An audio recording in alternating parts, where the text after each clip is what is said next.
श्रीमते भक्ति वेदांत स्वामी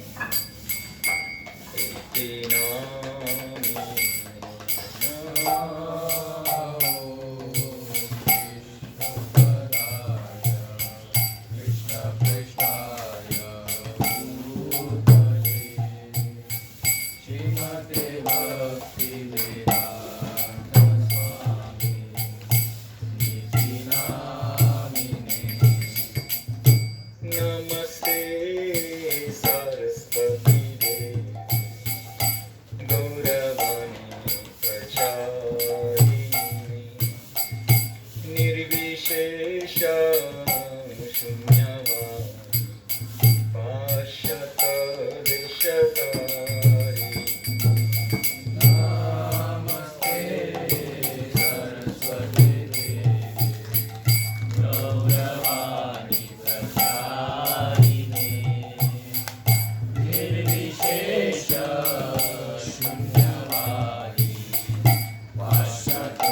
देशकारी जय श्री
श्लाघया चक्षुरुन्मीलितं येन तस्मै श्रीगुरवे नमः। श्रीचैतन्यमनोभीष्टं स्थापितं येन भूतले स्वयं रूपा कदा मह्यं ददाति स्वपदान्तिकम्।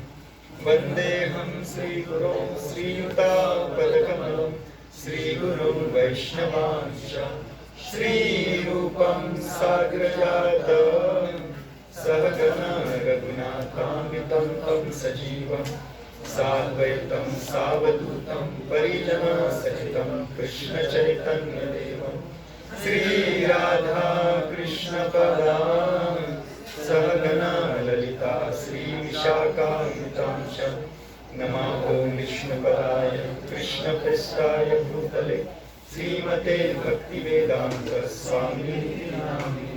नमस्ते सारस्वती देवे गौरवाणी प्रचारिणे निर्विशेष शून्यवादी पाश्चात्यदेशतारिणे। नमः ॐ विष्णुपदाय कृष्णप्रेष्ठाय भूतले श्रीमते भक्तिसिद्धान्त सरस्वती नामिने। श्रीवार्षभानुमती देवी दयिताय कृपाब्धे कृष्ण संबंध विज्ञाने दायिने प्रभवे नमः। माधुर्योज्ज्वल प्रेमाढ्य श्री रूपानुग भक्तिर श्री गौर करुणा शक्ति विग्रहाय नमस्ते। नमस्ते गौरवाणी श्रीमूर्ते दीनतारिणी रूपानुग विरुद्ध सिद्धांतहारिणी। नमो गौर किशोराय साक्षात् वैराग्यमूर्ते विप्रलम्बो साम्भूते पादाम्बुजाय ते नमः। नमो भक्ति विनोदाय सच्चिदानन्दनामिने गौरशक्ति स्वरूपाय रूपानुगवराय ते गौराविर्भाव भूमिष्ठं निर्देष्ट सज्जनप्रिय वैष्णव सार्वभौम श्री जगन्नाथाय ते नमः।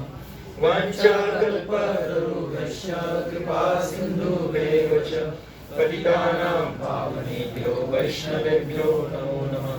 नमो महावदन्याय कृष्णप्रेमप्रदाय ते कृष्णाय कृष्णचैतन्य नाम्ने गौरतये नमः। पञ्चतत्त्वात्मकं कृष्णं भक्तरूपस्वरूपकं भक्तावतारं भक्ताख्यं नमामि भक्तशक्तिकं।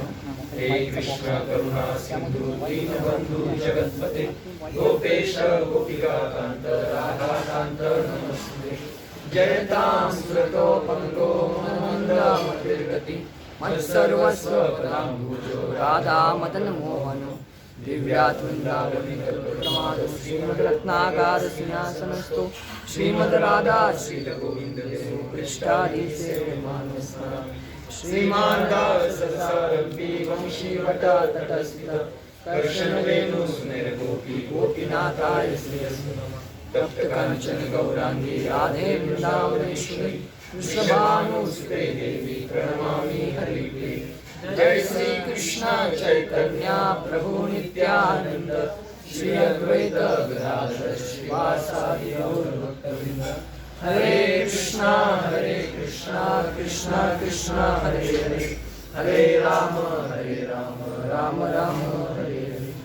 हरे कृष्णा कृष्णा कृष्णा हरे हरे हरे राम राम राम हरे हरे। हरे कृष्णा कृष्णा कृष्णा हरे हरे हरे राम राम राम हरे हरे।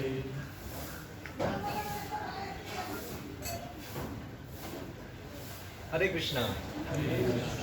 तो सभी भक्तों का स्वागत है और ये सुंदर जगह देख के अच्छा लगा कि यहाँ पे जोर से कीर्तन हो सकता है।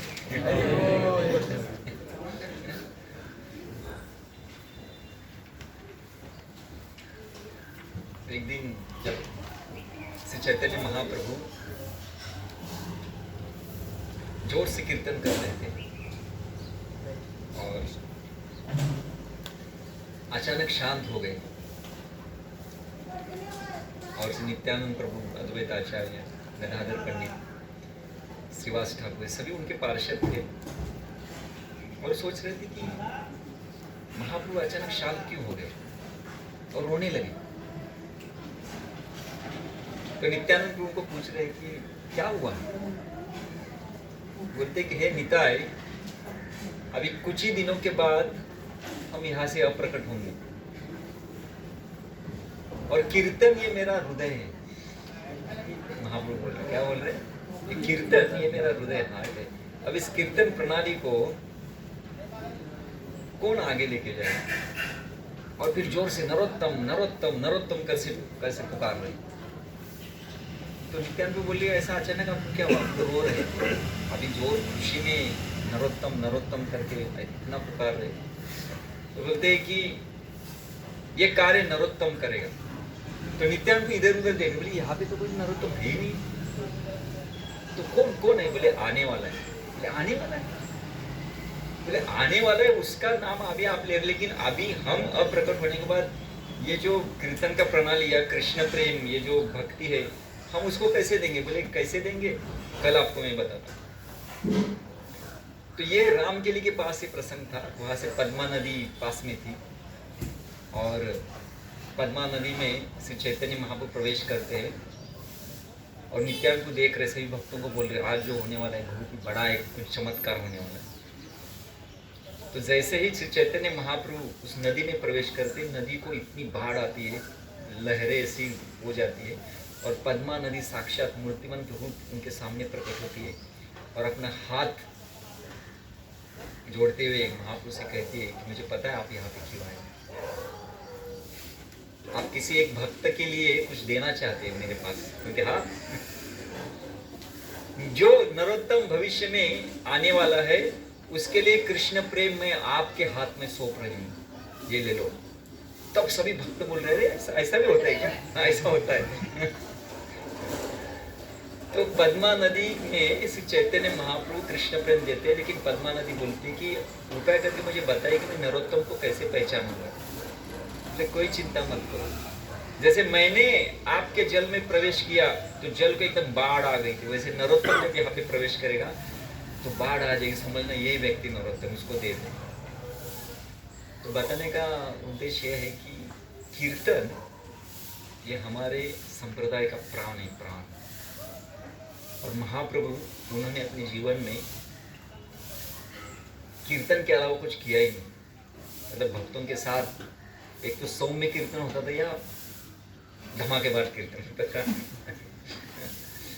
और इसलिए इस भजन में जब बोल रहे हैं ना, दयाल निताई चैतन्य बोले नाच रे अमर मन, तो मुझे बताइए कि क्या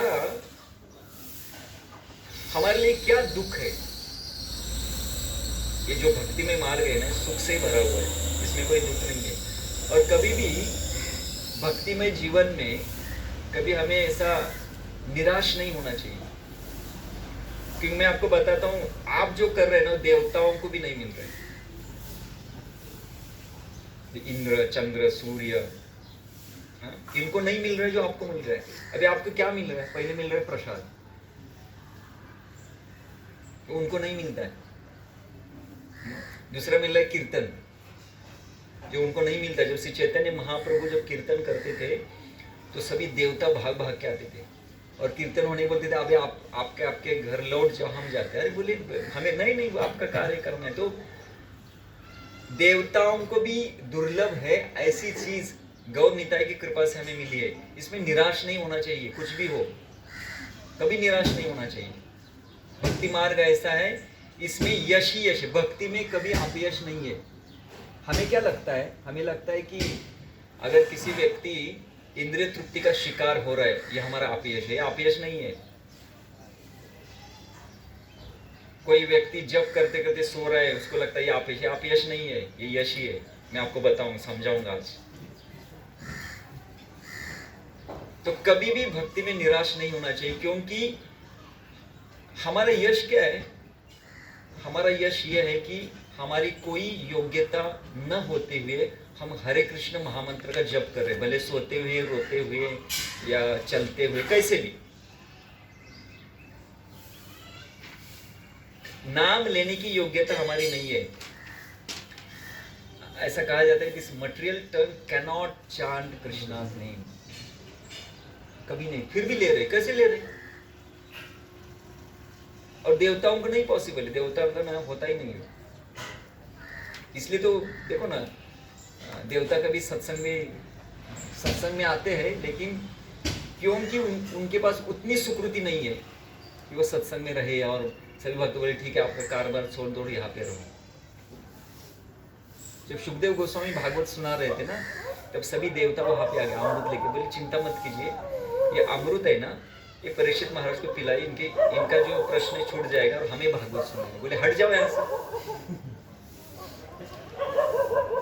श्रीमद् भागवती वार्ता, ये जो श्रीमद् भागवत की जो वार्ता है वो देवताओं को भी दुर्लभ है। सुखदेव गोस्वामी बोले यहाँ से हट जाओ, आप यहाँ पे बैठने के लिए अधिकारी नहीं, वैसे भागो यहाँ से। तो जो भागवत हम सुनते हैं, जो हम कीर्तन करते हैं, जो हम जप करते हैं, जो हम प्रसाद लेते हैं, भक्तों का संग करते हैं, यात्राएं करते हैं, ये कोई साधारण नहीं है, ये दिव्य है। हमें पता नहीं है हम क्या कर रहे हैं। और क्यों पता नहीं? क्योंकि हमारे शरीर के अंदर इंद्रिय तृप्ति की जो गंध है, उस गंध के कारण ये गंध का हमें जो गंध है नहीं मिल रहा है, लेकिन है वो। जैसे अगर समझो आप अगर गोबर से अगर ऐसे हाथ अगर ये करोगे, गोबर का हाथ लगा, फिर उसको धोगे, हाथ का स्मेल जाता है क्या? नहीं जाता। अभी आपके हाथ में गोबर है क्या? नहीं है, लेकिन वो स्मेल है ना। वैसे इंद्रिय तृप्ति का जो गंध है ना, वो हमारे पूरे शरीर के ऊपर छाया है, इसलिए जो दिव्यत्व है उसका गंध नहीं आ रहा है, लेकिन वो आ रहा है, हमें समझ में नहीं आ रहा है। क्यों आ रहा है?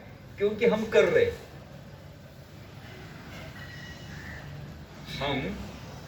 मुझे बताइए, हमारे पास इंद्रिय तृप्ति करने के कितने साधन हैं?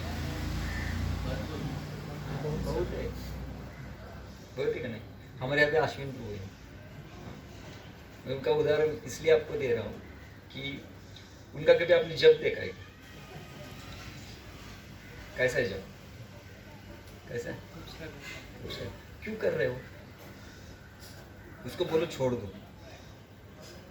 उसको कंपनी से इंद्रिय तृप्ति करने के लिए सब कुछ है, पार्टी मिलेगी, शराब मिलेगी, जो भी आजकल की इंद्रिय तृप्ति करने के सभी मार्ग उनके लिए इजीली उपलब्ध हो। फोर्सफुली करो, ऐसे नहीं छुपके उनके लिए ना, आप सबके लिए भी वैसा ही है। सभी दुनिया बोल रही है। आजकल कुछ ब्रह्मचर्य हमारे ना ब्रह्मचर्य जीवन में आने का प्रयास कर, घर वाले बोल रहे हैं आप शराब पियो, मांसाहार करो, लड़कियां घुमाओ, फिल्म देखो, ये चलेगा, लेकिन नाम नहीं लेना है। तो फोर्सफुली हमारे ऊपर इंद्रिय तृप्ति के साधन डालने का प्रयास किया जा रहा है। हम बोल रहे ना, मुझे नहीं करना है, मांसाहार नहीं करना है, जुआ नहीं खेलना है, वो नहीं करना है, वो नहीं करना है। ये शक्ति कहां से आ रही है हमारे पास? आपने कभी विचार किया है? पूरा जगत 99.99% लोग हमारे ऊपर फोर्स कर रहे हैं इंद्रिय तृप्ति करो, और हम जो है 0.001 वाले बोले नहीं करूंगा। अरे शक्ति कहां से आ रही है? कौन दे रहा है शक्ति? ये निताई चैतन्य, ये कलयुग के जो अवतार हैं वो हमें शक्ति दे रहे हैं। और इसमें कभी कभी हम फेल हो जाएंगे, क्योंकि माया बहुत प्रबल है, लेकिन हमने उसको गिव अप नहीं करना है। समझ रहे हो? गिव अप नहीं हो रहे हम। इतना संघर्ष चल रहा है, इतना फाइट चल रहा है। सबसे बताता हूँ क्या, वो जो 16 माला जप का तपस्या है, सबसे भयानक तपस्या। किसी को भी हमारा चैलेंज है, इस जगत में जितने भी तपस्वी लोग हैं उनको बोलने का, आपका तपस्या है ना थोड़ा छोड़ दो, हमारा 16 माला करके बताओ। जितने भी बड़े बड़े वैरागी तपस्वी उनको सबको लेके आओ, बोलेंगे ये जप मैं बाकी सब कुछ करूंगा, लेकिन ये जप नहीं हो रहा है। और हमारे पास कोई क्वालिफिकेशन नहीं है, कोई योग्यता नहीं है। इंद्रिय तृप्ति से पूरा शरीर, इंद्रिय तृप्ति के गंध से पूरा शरीर भरा हुआ है। जहां भी स्पर्श करेंगे वहां से इंद्रिय तृप्ति का आवाज निकल रही है। और ऐसी अवस्था में हम भक्ति कर रहे हैं, तो कभी भी भक्ति में मार्ग में निराशा नहीं होनी चाहिए, कभी नहीं होनी चाहिए। और भक्ति के मार्ग में कभी अपयश नहीं है। इसलिए भगवद गीता में श्लोक है, नेहाभिक्रमणाशोस्ति प्रत्यवायन विद्यते सुअल्पप्यस्य धर्मस्य। सुअल्पम का है, सुअल्पम मतलब भक्ति में अगर एक छोटा सा प्रयास भी अगर हम करेंगे तो त्रायतो महतो भयात, तो त्रायतो महतो भयात का प्रैक्टिकल एप्लीकेशन हमारे जीवन में हो रहा है कि बाहर के लोग हमें इंद्रिय तृप्ति के लिए फोर्स कर रहे हैं, और हमने इंद्रिय तृप्ति में आनंद लिया है, हमें भक्ति में आनंद नहीं आ रहा है, इंद्रिय तृप्ति का आनंद हमने लिया है, हमारे पास सभी इंप्रेशन है, वो होने के बाद भी हम बोलते हमें इंद्रिय तृप्ति नहीं करना है। ये आप डेयरिंग इतना कैसे कर रहे हैं, मुझे बताओ, कैसे कर रहे हैं? क्या शक्ति है हमारे पास? जो देवताओं को, देवता इतने, देवता देव योनि साधारण नहीं है। अनेक अनेक जन्मों में कुछ पुण्य कर्म किए करने पड़ते हैं, अनेक अनेक जन्मों में, पाप नहीं पुण्य, तब देवताओं की योनि मिलती है। लेकिन उनके लिए जो नहीं है, हम पाप करके भक्ति कर रहे हैं, पाप करके भक्ति कर रहे हैं। तो इसलिए कभी भी भक्ति में निराश नहीं होना चाहिए। बस भक्ति का ना सबसे महत्वपूर्ण एक नियम है, जप करना नहीं, प्रसाद खाना नहीं, कीर्तन करना नहीं। सबसे महत्वपूर्ण नियम क्या है? साधु का संग मत छोड़ना। बस वो एक कीजिए, आपका जीवन सफल हो जाएगा। वो एक कभी भी एक सच्चे साधु का संग कभी नहीं छोड़ना चाहिए। बस उतना कीजिए, आपका जीवन दिखने में ऐसा लगेगा कि मेरे जीवन में निराश हो रही। निराशा क्या है? क्योंकि हमारा ध्येय इतना ऊंचा है ना, उस ध्येय की तरफ देखते बोलते अरे बाबा ये तो बहुत आगे है। लेकिन जब हम जिस बैकग्राउंड में थे उसको देखे बोलते मैं तो बहुत आगे आ चुका हूँ। जब हम विचार करते हैं ना, वो जो बैकग्राउंड, जब जिस दुनिया में हम रहते थे उसको छोड़ के जब हम कृष्ण भावना में आए हैं, उसको देखते बोलते अरे मैं तो बहुत आगे आ गया हूँ। ध्येय को देखते अरे मैं बहुत पीछे हूँ। तो ये हमारी हालत है। तो इसलिए हमारे पास ना लास्ट का ध्येय ठीक है, लेकिन एक छोटे ध्येय को पकड़ते हुए आगे चलना है। अगर छोटे छोटे ध्येय को पकड़ेंगे ना, अब मुझे बताइए, आप सभी ने मांसाहार छोड़ दिया कि नहीं छोड़ दिया? छोड़ दिया, मांसाहार छोड़ दिया। अच्छा, मुझे आप बताइए, मांसाहार छोड़ने के लिए आपको कितना प्रयास करना पड़ा? कितना प्रयास करना? जरा लोगों को जाकर बताओ मांस छोड़ो, मर जाएंगे, वो मर जाएंगे नहीं। बोले क्या बोल रहे, खाना ही बंद? नहीं, आपको ही छोड़ देता हूं। अरे आसानी से छोड़ा ना, कितना क्या कभी कभी मन में विचार भी आएगा, कभी आएगा। हाँ, मन में विचार है, हमें क्या लगता है ये गंदी चीज नहीं था। अरे इतना पावर आपके अंदर कहां से आया? जो लोग उसके पीछे पड़े हुए, मांस के दुकान के सामने बड़ी बड़ी लाइन लगती है, और हम एकदम करेज के साथ बोले अभी नहीं करूंगा। अच्छा, चाय, कितने भक्तों ने चाय छोड़ा है मुझे बताइए? सबने छोड़ा कि नहीं? कितना प्रयास करना पड़ा? हाँ, बहुत करना पड़ा। क्या क्या क्या किया आपने? कौन सी तपस्या की?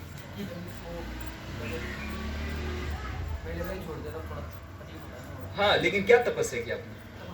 तपस्या कुछ नहीं किया, थोड़ा इधर उधर, थोड़ा धर पकड़ होके अभी छोड़ दिया है कि नहीं? बाहर के लोगों को बोलो, बोले चाय छोड़ दो, बोले मर जाऊंगा नहीं, छोड़ूंगा नहीं। अरे साधारण नहीं है मांस को छोड़ना, चाय छोड़ना, फिल्म देखना, ये साधारण बात नहीं है। इसलिए भक्ति सिद्धांत सरस्वती ठाकुर कहते हैं, वीर किसको कहा जाता है पता है? वीर, संस्कृत में शब्द है वीर, और हमारी लैंग्वेज में शब्द है हीरो। तो हीरो कौन है? आध्यात्मिक हीरो कौन है? कितना इंद्रिय तृप्ति को ना बोलता है। विचार आ रहे, समझ रहे, हम शुद्ध नहीं है, विचार आ रहे, लेकिन ना बोलने की शक्ति जिसके अंदर है उतना हीरो वो है। तो एक होता है कनिष्ठ हीरो, एक होता है मध्यम हीरो, एक होता है उत्तम हीरो। लेकिन हम कुछ ना कुछ तो हीरो है ना, क्योंकि कुछ ना कुछ तो हम बोल रहे नहीं करूंगा। तो जैसे हमारी शक्ति बढ़ती जाएगी, हम पूर्ण रूप से जो इंद्रिय तृप्ति का आप आज शिकार हो रहे, अभी क्या है कि जो सूक्ष्म इंद्रिय तृप्ति है वो विचारों में परिवर्तित हो रही है, कभी कभी हम उसमें प्रभावित हो जाते हैं। लेकिन एक दिन ऐसा आएगा कि उस विचारों के ऊपर हम थूकेंगे, ये भी आएगा दिन। चिंता मत कीजिए, क्योंकि वही रास्ते में हम वही रास्ते में जा रहे हैं, लेकिन वो आएगा दिन। लेकिन अभी भी हमने कुछ गवाया नहीं है। जितना भी यश हमें मिला है, उस यश को जो मुझे बताइए, देवता इंद्र तृप्ति करते हैं क्या? इसलिए तो वो भक्त नहीं ना। अभी आपके सामने इंद्रदेव को आपके सामने बिठाएंगे, वो जप नहीं कर रहे और आप उनके सामने, कौन महान है? महान तो वही है, लेकिन वो भक्त नहीं। आप भक्त हो, अरे ऐसा कैसे? वो इंद्रदेव है, हाँ, देवताओं का राजा, लेकिन भक्त नहीं है। आप भक्त हो, भले कैसे का है ना, सोते सोते जब भी करेंगे भक्त हो आप, वो भक्त नहीं है। उनके पास भगवान ने सभी शक्तियां दी है। इंद्रदेव के पास इतनी शक्ति है, इस पूरे सृष्टि में बारिश देनी है नहीं देनी वो डिसाइड करते हैं। देवताओं के राजा है, सभी देवताओं का मैनेजमेंट वो देखते हैं। भक्त नहीं है। हम खुद का मैनेजमेंट नहीं देख रहे, फिर भी भक्त है, फिर भी भक्त। ये सब जो मिला है ना, ये हमारे लिए निताई गौरचंद्र की कृपा है, और प्रभुपाद जी ने उस कृपा प्रभुपाद जी के द्वारा हमें मिली है। तो कभी भी भक्ति में निराश नहीं होना है, कभी नहीं। और एक भक्त का जो ये होता है ना, स्वभाव होता है ना, भक्त का स्वभाव यही है कि वो हमेशा बोलता है कि मैं पतित हूँ। कोई भी, चाहे भक्ति में ठाकुर हो, श्रील प्रभुपाद हो, हमारे कुछ सभी आचार्य वृंद हो, इनके जीवन में हमें क्या देखते हैं? वो हमेशा क्या कहते हैं? हम पतित हैं। हम कहते पतित कैसे हो सकते हैं? वैसे ही हमें हमेशा लगना चाहिए कि मैं पापी हूँ, इंद्रिय तृप्ति कर रहा हूँ, सब हूँ। लेकिन आपको जो ऑब्जर्व कर रहे हैं ना, उनको पता है कि हमारी प्रगति हो रही है। सबसे प्रगति का पहला लक्षण है कि हमने स्थूल रूप से, स्थूल, सूक्ष्म तो बहुत कठिन है, लेकिन स्थूल रूप से हमने इंद्रिय तृप्ति छोड़ दी है, और ना बोलने की शक्ति हमारे अंदर है। कभी कभी उसका शिकार हो सकते हैं, लेकिन अगर सच्चे साधु के संगति में आप रहेंगे, वो भी दिन निकल जाएगा। तो इसलिए मुझे आपको बताना है, क्योंकि क्या है कि हम जब किसी ऐसे प्रगत भक्तों का हम संग करते हैं ना, तो हमें ऐसा लगता है कि उनके जीवन में जैसे हो रहा है ना, हमारे जीवन में वैसा ही होना चाहिए। तो नहीं होगा, है कि नहीं? उनके साथ रहिए, धीरे धीरे हो जाए, क्योंकि वो भी किसी के साथ रहते रहते वहां तक गए। बस साथ में रहिए। तो भक्ति का एक ही नियम है, सच्चे साधु का संग कभी नहीं छोड़ना। मुझे बताइए, सच्चे साधु का संग करने के लिए क्या तपस्या करना पड़ता है? कुछ नहीं, इजीली अवेलेबल है, इजीली अवेलेबल। इसलिए श्रीमद् भागवत में ना, जब माता देवहूति और कपिल मुनि, उनके पुत्र, उनके बीच में संवाद है, तो कपिल मुनि उनको बता रहे, बोलते कि माते, इस जगत में व्यक्ति क्यों फंसता है, विशेष करके आध्यात्मिक मार्ग में आगे जाते समय व्यक्ति क्यों फंसता है? तो बोलते उसके लिए कारण है आसक्ति। तो कहते हैं कि प्रसंगम अजरम पाशम। ये प्रसंग मतलब ये पूर्ण रूप से इस प्रकृति को पकड़ के जो बैठे हैं, प्रकृति यानी इंद्रिय तृप्ति की साधनाओं से जो पूर्ण रूप से भरी हुई है, या इंद्रिय तृप्ति में पूरे समाज को जो भाव विवर कर सकती है, इसको क्या कहते हैं? प्रकृति। तो बोलते हैं कि इस प्रकृति का जो संग है, प्रसंगम अजरम पाश। अजरम मतलब जिसको जर नहीं, जर मतलब बूढ़ापा नहीं, ऑलवेज क्या है? यूथफुल, जो कभी बूढ़ी नहीं होती, हमेशा तरुण अवस्था में। ऐसी जो आसक्ति है, जो प्रकृति के अंदर, प्रकृति का संग करने से हो रही है, ये अजर पाश है। ये कौन कहते? कवयो आत्मनो विदो। विदु यानी समझते हैं, कवयो यानी बड़े बड़े जो तत्वज्ञानी है, वो कहते हैं कि प्रकृति के अंदर जो हमारी आसक्ति है वही अजर पाशव, इसी के कारण आध्यात्मिक जगत में भी साधक ज्यादा प्रगति नहीं करते। लेकिन कपिल मुनि कहते सिंपल है, वो जो आसक्ति है ना, वो जो आसक्ति है जो प्रकृति के अंदर है, वो सदैव साधुषो कृतो, बस एक सच्चे साधु के ऊपर लगाइए, मोक्ष द्वार अपाम। और प्रभुपाद जी की कृपा से हमारी संस्था में अनेक अनेक साधु हैं, अनेक अनेक। बस एक प्रामाणिक साधु के पास उसके साथ में अगर रहेंगे तो चिंता करने की जरूरत नहीं है, कभी चिंता करने की जरूरत नहीं। और हमें ना, और एक अच्छा है कि जब ऐसा होता है हम जिस साधु के संगति में रहते हैं ना वैसा बनने का प्रयास करते हैं। यही तो करना है ना, जिस हीरो को हम हीरो मानते हैं वैसा ही लाइफस्टाइल होगा, वैसा ही जीवन शैली हम अपनाते हैं ना। तो यही तो साधु संग है। साधु संग क्यों करना है, हमें वैसा साधु बनना है, इसमें कोई गलत नहीं है। लेकिन वैसा क्वालिफिकेशन आने के लिए समय जाएगा। तो इच्छा हृदय में है, गलत नहीं है, लेकिन उनके जैसा नहीं हो रहा है तो निराश होने की जरूरत नहीं, क्योंकि उन्होंने सालों साल कुछ तो किया है इसलिए उनको मिला है। हमें भी आएगा, क्योंकि महाजन ने बता सपंत उस रास्ते पे हम। तो इसलिए मुझे ये कहना है कि जो भौतिक आसक्ति है ना, ये भौतिक आसक्ति ही आध्यात्मिक जीवन में प्रगति करने के लिए बाधा है। वही आसक्ति, यही आसक्ति विश्वामित्र मुनि थे, अजामिल थे, भरत महाराज थे, इन सबके जीवन में वो भौतिक आसक्ति में फंस गए।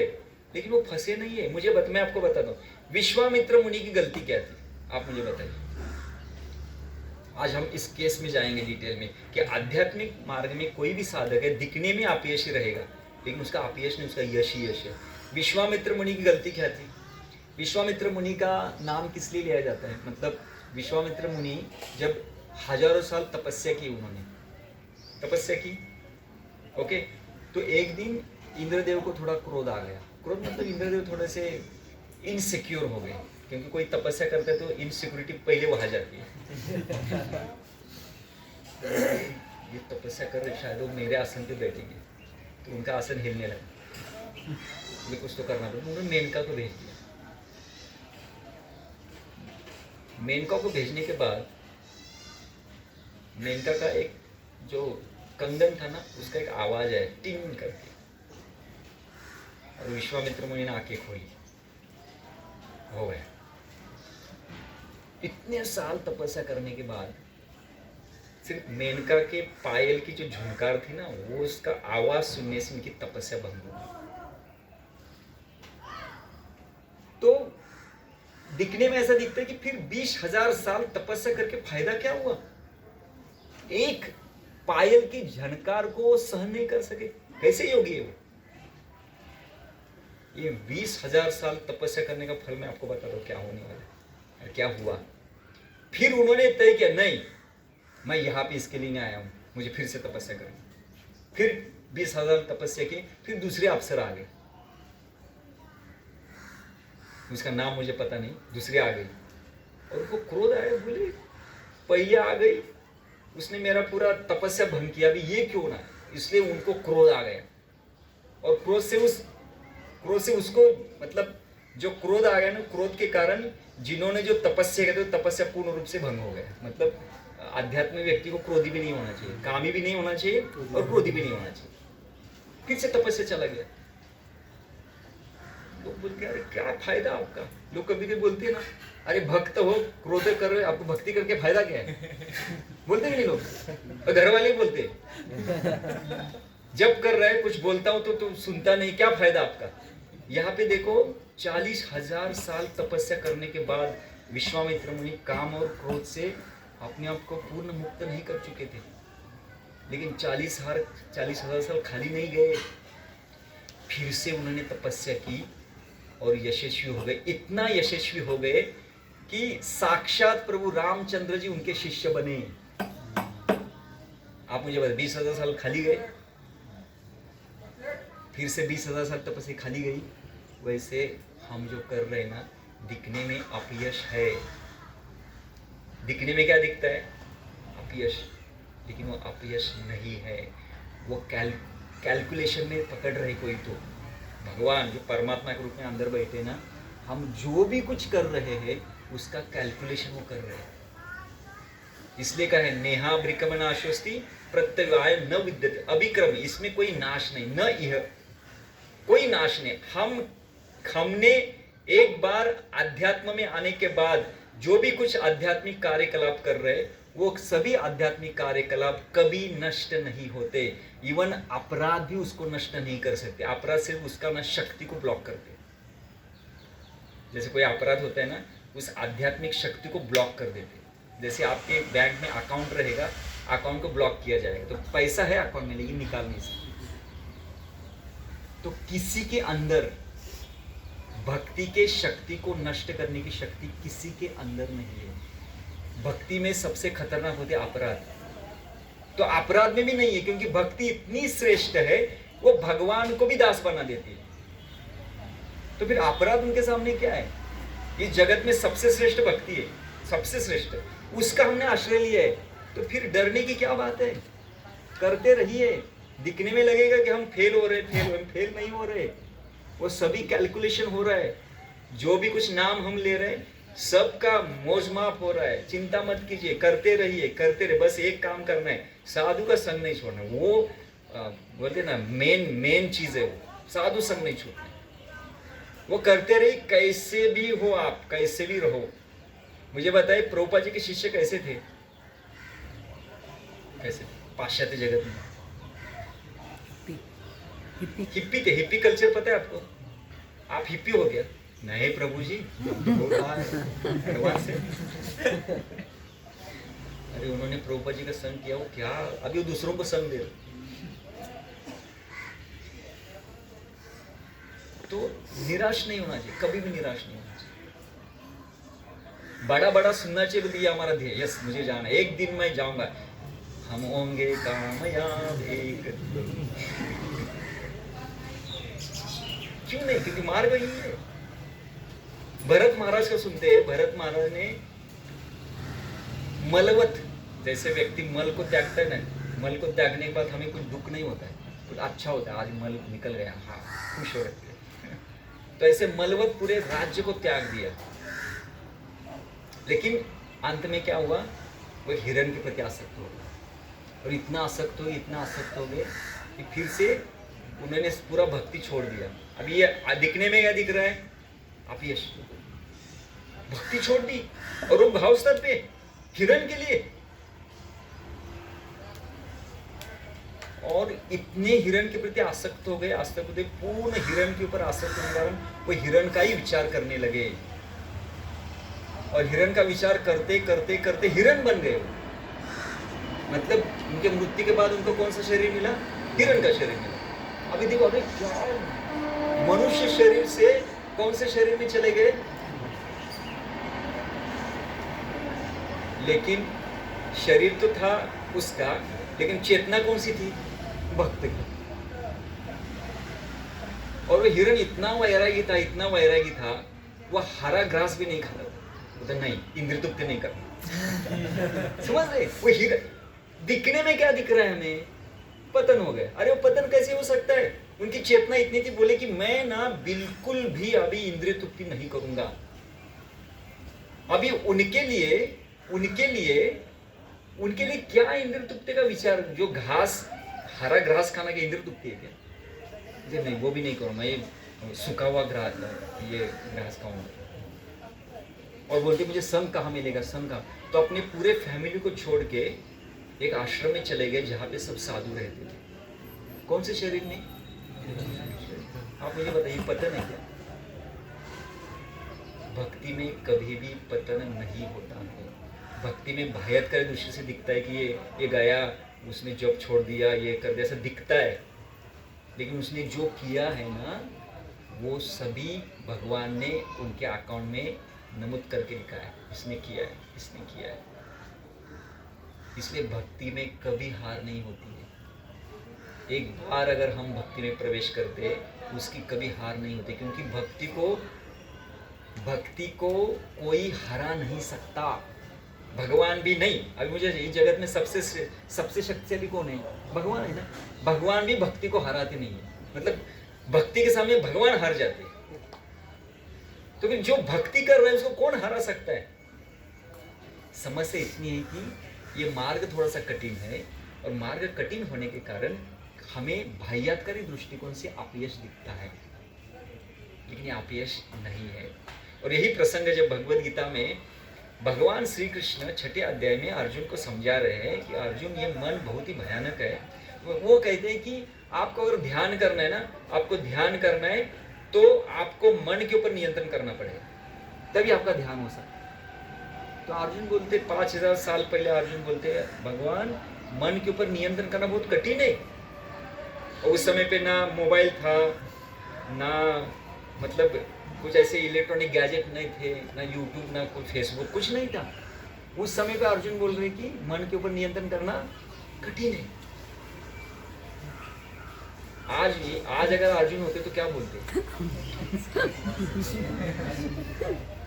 बोले भगवान आप बोलो ही मत, आगे बोलना ही नहीं। तो उस समय पे अर्जुन बोलते चंचल ही मन कृष्ण प्रमाति बलवत दृढ़म तस्याहम निगरम मन्ये वायुर्वे सुदुष्करम। हे भगवान, इस मन को हम नियंत्रण नहीं कर सकते, ये भयानक है। और भगवान बोलते असंशय महाव, यस अर्जुन, आई एग्री।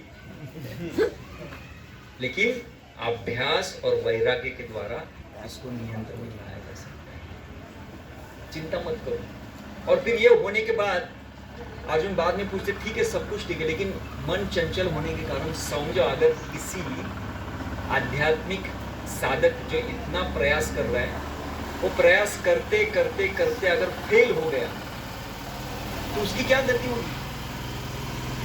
क्योंकि अगर इंद्रिया चंचल है, मन चंचल है, तो अपयश भी हो सकता है, फेल भी हो सकते हैं। तो समझे कोई व्यक्ति है, उसने आध्यात्मिक मार्ग में आया है, सभी चीजों को छोड़ दिया है, और यहाँ आध्यात्मिक मार्ग में कार्य करते करते समझो अचानक मन के प्रभाव से माया का शिकार हो गया, अगर वो फेल हो गया, उसकी गति क्या है मुझे समझाइए। ऐसा होगा कि अर्जुन बोलता है न घर का न घाट का, धोबी का कुत्ता न घर का न घाट का, ऐसी हालत हो गई ना। उसने इंद्रिय तृप्ति की, इंद्रिय तृप्ति छोड़ दी और भक्ति भी नहीं मिली, तो इसके हालत। तो भगवान मुझे बताओ, तो भगवान बोले हे पार्थ मते बाड़ा, ऐसा लिखा है भगवद गीता में, चिंता मत करो। बोलते हैं, मैं आपको श्लोक बोलता हूँ।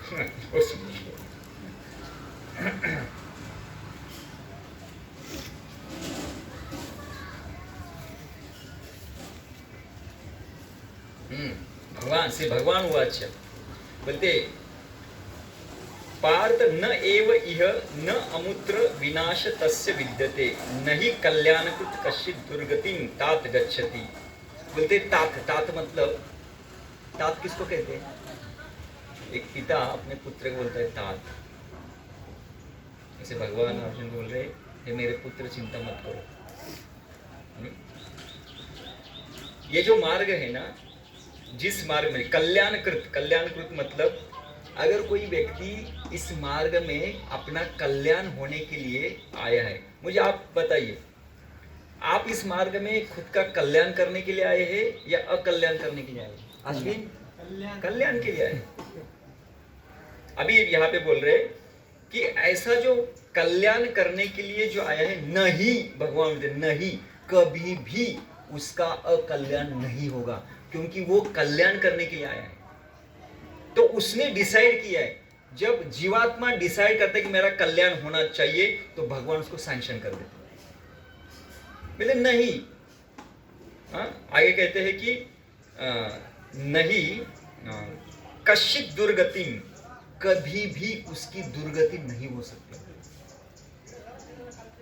कभी भी नहीं हो सकती। देखो ना कितना सुंदर है, नहीं, नहीं कश्चित दुर्गति तात गच्छति, गच्छति मतलब कभी नहीं होती। तो इसलिए और आगे कहते हैं कि समझो, देखो भगवान का, भगवान कितना उस व्यक्ति का ख्याल करते हैं, बोलते कभी उसका कल्याण नहीं होगा। और क्यों व्यक्ति को अपयश क्यों आता है? इंद्रिय तृप्ति की इच्छाओं के कारण अपयश आ रहा है। तो भगवान बोलते आप मेरे भक्त हो, आप मेरे भक्त हो और आप इंद्रिय तृप्ति करना चाहते हो, वो भी इस पृथ्वी के ऊपर की, चलो मैं आपको स्वर्ग भेजता हूँ, जितना करना है करो। भगवान उसको स्वर्ग में रखते हैं कितने साल तक?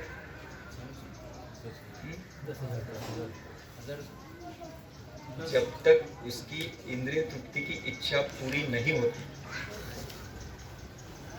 बेटा तुझे जितना इंद्रिय तृप्ति करना है करो। अब जैसे वो बोलते हैं ना भगवान अभी बस हो, तो उसको फिर नीचे लेते हैं और ऐसे घर में भी जन्म देते हैं जहाँ पे भक्ति के लिए एकदम मधुर वातावरण हो। जैसे कभी कभी भक्तों के मन में इच्छा थी मेरा जन्म इस घर में क्यों हुआ, उस घर में होता तो अच्छा होगा। तो वो उस घर में क्यों गया है? क्योंकि ऊपर से आया है, वो पूरा सब पराक्रम करके आया है। और अगर हमारी इच्छा पराक्रम करने की तो जा सकते हैं हम लोग। देखो क्या भगवान की ये कि अगर हमारी इंद्रिय तृप्ति करने की इच्छा है तो भगवान बोलते इंद्रिय तृप्ति के ऊपर क्या करोगे, क्या है इसमें? यहाँ की सबसे श्रेष्ठ जो सुंदरी है ना, यहाँ की सबसे श्रेष्ठ जो सुंदरी है ना, वो स्वर्ग के लिए एकदम अगली लेडी, अगली समझते एकदम कुरूप, जिसको देख के लोग बोलते हैं मिस यूनिवर्स है या क्या बोलते हैं, मिस इंडिया क्या जो है ना, मिस वर्ल्ड, लोग पागल होते। वो ऊपर से जो स्वर्ग की नारी होते क्या है सुंदरता है।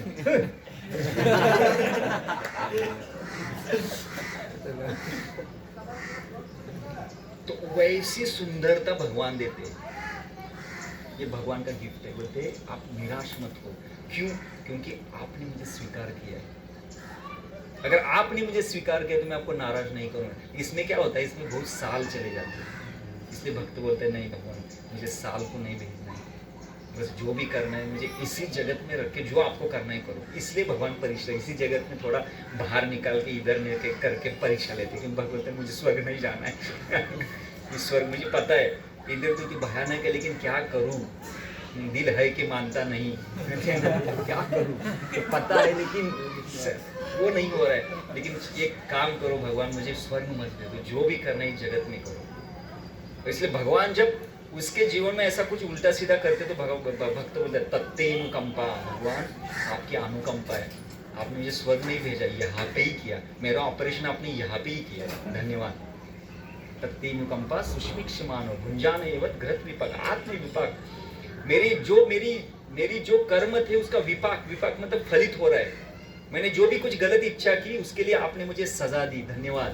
रुद्र वाग वपु भी, हृदय से, वाणी से, शरीर से मैं आपको नमस्कार करता हूं, मैं आपकी पूजा करता हूं। फिर भागवत बोलते हैं वो व्यक्ति भक्ति का अधिकारी, वो व्यक्ति भक्ति का।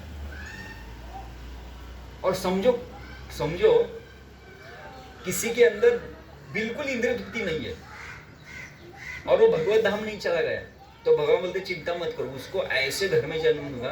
गोस्वामी के घर में उसको जन्म देते। गोस्वामी का घर मतलब क्या?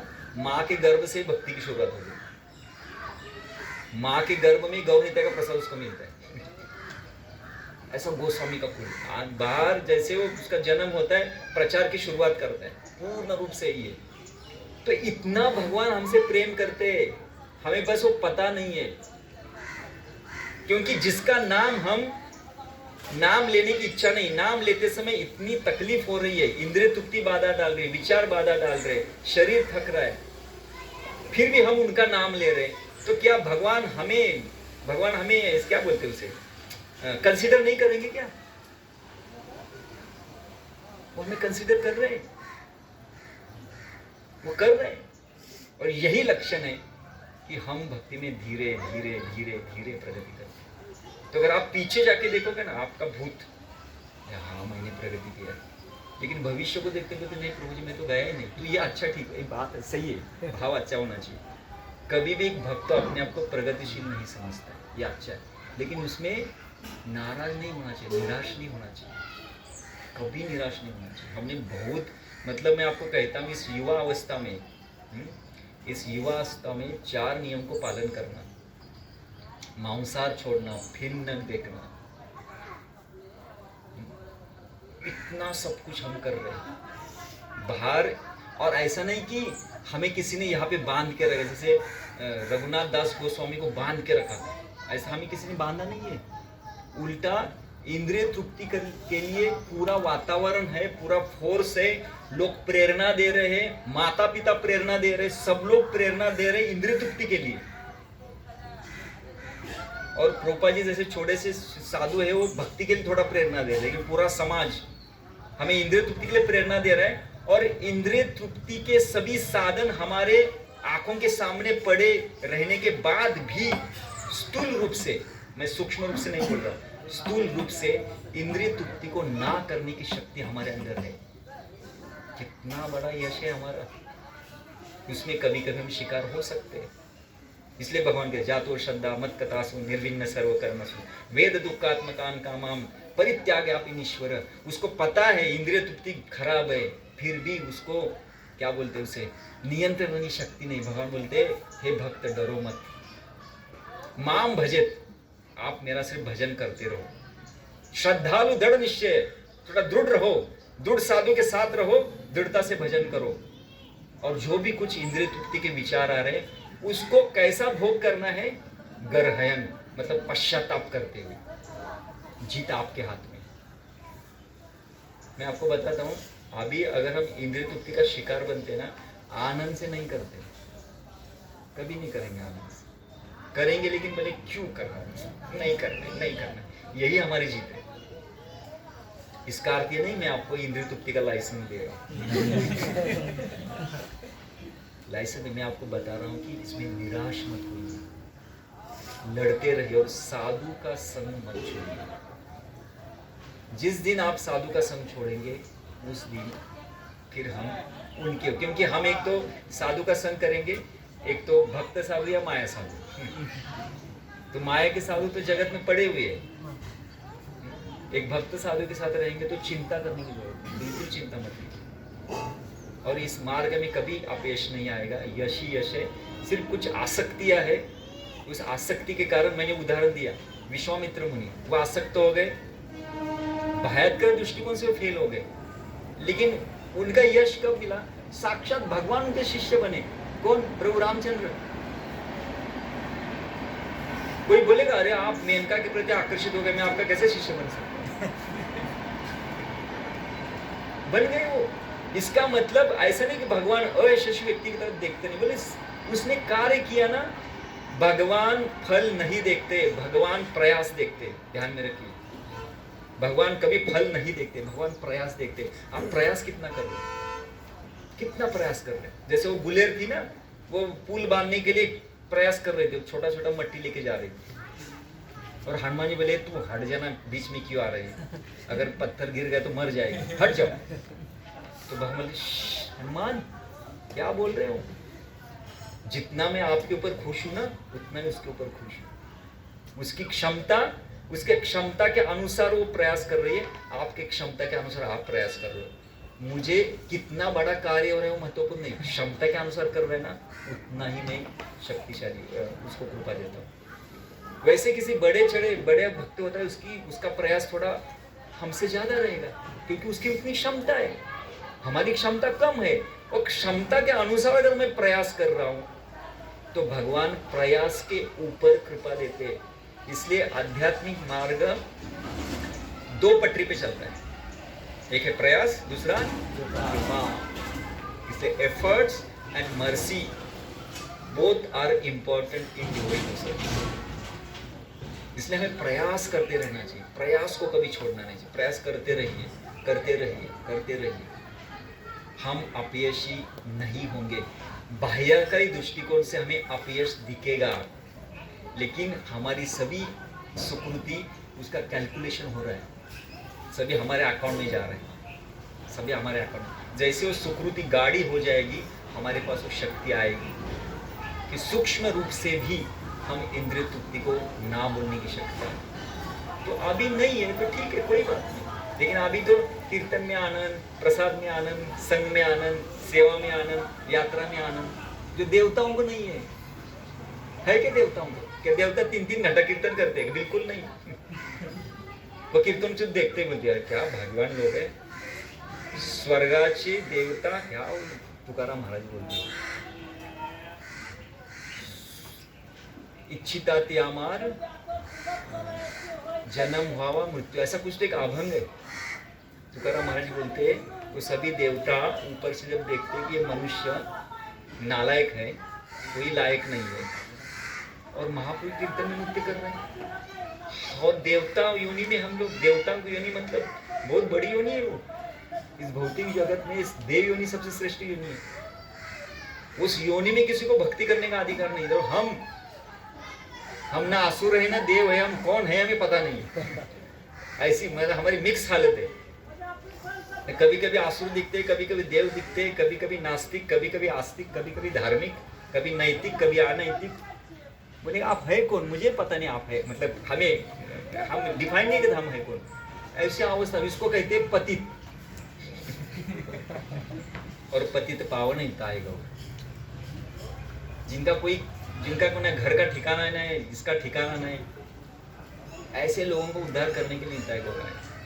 कितना भाग्य है, बस इसको लेके आगे जीवन जीना है। उद्धार निश्चित है, उद्धार निश्चित है। प्रभुपाद बोले ज्यादा चिंता मत कीजिए, 4 नियम और 16 माला जप बस जीवन भर कीजिए, आपका उद्धार निश्चित है। जीवन भर करना है, इसलिए साधु के संगति में रहने से ही होगा। जीवन भर, मृत्यु के एंड तक हमें ये छोड़ना नहीं है बस। और ये तभी होता है जब सच्चे साधु के संग में हम रहते हैं। ये भाव प्रेम ये आया हुआ है, उसकी चिंता मत कीजिए आप। ये सब गिफ्ट होते हैं, भगवान के गिफ्ट होते हैं, उसकी चिंता मत कीजिए। चिंता क्या करना है हमें? 4 नियम 16 माला, इसको जीवन भर करते रहिए। मैं जितने भी बूढ़े व्यक्तियों को मिलता हूँ, जो बूढ़े भक्त है, उनसे थोड़ा पूछिए, बोलते प्रभु अभी है ना भक्ति का ये आ रहा है, क्योंकि उन्होंने इतना समय निकाला ना। हाँ, अभी पूरा सब संसार का जो था हमें पता चले, संसार में कुछ है ही नहीं। कभी कभी जवानी में लगता है संसार में कुछ मजा है, उनको पता चला कुछ नहीं है। तो सब आने के बाद अभी भक्ति में दृढ़ता से लगे हुए। तो ये नहीं कि उनका अनुभव, उनका है कि उन्होंने इतने साल से 16 माला जब 4 नियम का पालन किया, इसलिए क्योंकि वो जो कर रहे थे उनका शक्ति उनको मिल रहा है। इसलिए कोई भी सीनियर व्यक्ति को आप जाकर बोले वो अच्छा है, अभी अच्छा है, अभी गुड। तो बूढ़े जो भी मंदिर में आते हैं 64 माला जप करते लोग, बैठते खुर्ची पे बैठेंगे, बोले नहीं जप करना, बैठने को नहीं आ रहा है, पेट खराब है, पैर दुखते हैं, सिर दुख रहा है, नहीं जप करेंगे। ये कहाँ से मिला उनको? उन्होंने अपना इतना कुछ साल ना इसके लिए दिया है। इसलिए भक्ति में कभी हार नहीं है, भक्ति में कोई इनसिक्योरिटी नहीं है, भक्ति में कोई भय नहीं है। परीक्षित महाराज सुखदेव गोस्वामी पूछ रहे कि मृत्यु, जिसका मृत्यु नजदीक है उसको क्या करना चाहिए? बोले क्या करना चाहिए? बैठो और कथा सुनो, कल्याण हो जाएगा। 7 दिन के अंदर जिसका मृत्यु होने वाला था वो बैठ के निश्चिंत रूप से कथा सुन रहे। सुखदेव गोस्वामी को चलते दिन लगा कि उनको डर लग रहा है क्या, उनको प्यास लगी है क्या, भूख लगी है क्या। तो चौथे दिन उनको पूछते, 10 कैंटो को पहले उनको पूछते, तीसरे दिन बोलते अभी मैं कृष्ण लीला बताने वाली, उसको भूख लगी है, नींद आ रही है, भूख लग रही है, कुछ भय लग रहा है। कोई भय नहीं, कोई भूख नहीं है। शोक मोह भय आप बताओ हे सुखदेव गोस्वामी, आपके मुख से निरंतर कथा चलती रहे, क्योंकि मेरे कान इतने आकर्षित हो रहे कथा सुनने के लिए। मेरे पास अब कोई भय नहीं, तक्षक आने दो, मुझे कोई चिंता नहीं। क्या भय था मुझे बताओ? लोगों को मृत्यु का भय होता है, तो लाश कर दिया, अभी 3 दिन, अभी 2 दिन, अभी 1 दिन, अभी लास्ट दिन। उनको कुछ नहीं लगा, बोले तक्षक को आने दो, मुझे चिंता नहीं। ये भक्ति है। सिर्फ उन्होंने सुखदेव गोस्वामी का आश्रय लिया, इसलिए साधु आश्रय। बस उसमें रहिए, आपका कभी कल्याण नहीं होगा, क्योंकि आप कल्याणकृत मार्ग के ऊपर है। भगवान यहाँ पे बता रहे, अगर आप डिसाइड कर रहे कि मेरा अकल्याण होना चाहिए, फिर आपका कल्याण कोई नहीं करेगा। समझ रहे? फिर आपका कल्याण नहीं करेगा। लेकिन आपने डिसाइड किया मेरा कल्याण होना चाहिए, तो परमात्मा हमें उसी दिशा से लेके जाएंगे। जो भी हमारे जीवन में होगा अभी वो भगवान कर रहे, क्योंकि हमने डिसाइड किया मेरा कल्याण होना चाहिए। तो इसलिए भगवान बोलते हैं जो कल्याण के मार्ग में है, नहीं कश्चित दुर्गति, कश्चित मतलब कभी भी उसकी दुर्गति नहीं होगी, क्योंकि वो कल्याणकृत मार्ग में।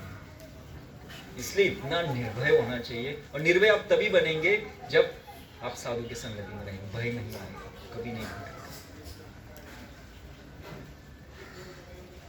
तो इसलिए आप सबसे विनती में यही है, मैं आपको, क्योंकि मैं जब भी बोलता हूँ इतना गंभीर बोलता हूँ, आप सब एकदम निराश हो जाते हैं। अरे बाबा, एक जगह पे बैठ के 16 माला जप, 64 राउंड, ये वैराग्य, ये नहीं करना है, वो नहीं करना है, तो कभी क्या निराश हो सकते। तो एक हाइयर प्लेटफॉर्म है, लेकिन आप जिस अवस्था में हो ये भी साधारण नहीं है।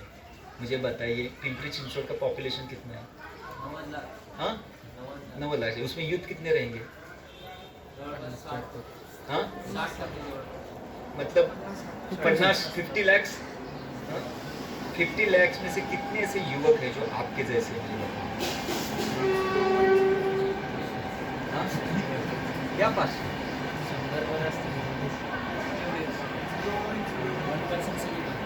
तो क्या आपके पास यश है कि नहीं? अरे पैंट शर्ट निकाल के धोती कुर्ता डालना। लोग हेयर स्टाइल, अलग अलग हेयर स्टाइल। आजकल के डिवोटी बोलते प्रभु जी ना, मैं शिका भी रखता हूँ, सेविंग भी करो। सेविंग मत करो, शिका मत रखो, आपको बाहर जाना है, हमें बोलना पड़ता है, मत करो, क्योंकि समाज में लोग आपको कुछ तो बोल देंगे, ऐसा समाज के जैसा रहो। तुरंत बोल रहे, शिका रख रहे, तिलक लगा रहे, कंटे माला डाल रहे। मैं जब पहली बार आया था ना, जब मैं मंदिर में रहने के लिए आया था, मंदिर में था, तो मंदिर कुछ सेवा देते, धोती कुर्ता डाल के आता था। अंदर में रहने को धोती कुर्ता डालना, तो मुझे कभी किराना दुकान में भेजते थे, तो थोड़ा लज्जा देते, धोती कुर्ता निकालता था, पैंट शर्ट डालता था, फिर जाता था। तो शुरुआत में थोड़ा भय रहता है, लेकिन आज निडर होकर कपड़ा डाल के कहाँ भी घूम रहा हूँ, कोई चिंता नहीं। क्यों? क्योंकि शुरुआत में होगा, लेकिन बाद में निश्चित रूप से यश है। तो कितना बड़ा हमने मतलब ये प्रगति की है, साधारण नहीं है। धोती कितने लोग ऐसे, मुझे बताइए। हाँ, ये तभी होगा जब उनका जो हीरो है ना, फिल्म का हीरो अगर धोती कुर्ता डालेगा तो पूरी दुनिया डालेगी। क्योंकि वो पागल लोग हैं, उनको समझ नहीं क्या सही है क्या गलत है। जो वो करेगा वो, वैसे हम भी पागल होते एक साधु के पीछे, वो करेंगे, हम वही करेंगे। क्योंकि ऐसा है कि जीवन में जो जीवन शैली होती है ना, वो एक ऐसा रोग है जिसको कहते हैं वायरल इन्फेक्शन है। मतलब आपको इंद्रिय तृप्ति कर रहा है, तो इंद्रिय तृप्ति वाले लोगों के साथ रहिए, आपको इन्फेक्शन लग जाएगा। वैसे किसी साधु के संग में बोले हमें वैसा ही बनना है, तो ये भी एक वायरल इन्फेक्शन है। और अच्छा है ना, अच्छा है। तो क्योंकि और जब वो इन्फेक्शन हमारे अंदर आता है, तो हम बोलते हैं वो जैसा कर रहे हैं हमें वैसा ही करना है। थोड़ा समय आपको निकालना पड़ेगा, क्योंकि उन्होंने इतना समय निकाला तो उनको मिला है। लेकिन हम अभी जो कर रहे हैं धीरे धीरे वहां तक लेकर, इसलिए कभी भी जीवन में निराश मत होइए।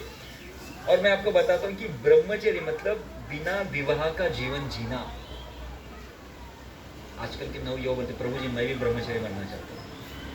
तो यार इतना बड़ा निर्णय, ब्रह्मचर्य बनना चाहता है। इंद्रिय तृप्ति का शिकार होने के 1000 चांसेस है, फिर भी वो बोलता है कि मुझे ब्रह्मचर्य बनना। अरे इतना बड़ा डेयरिंग कैसे कर रहे तू?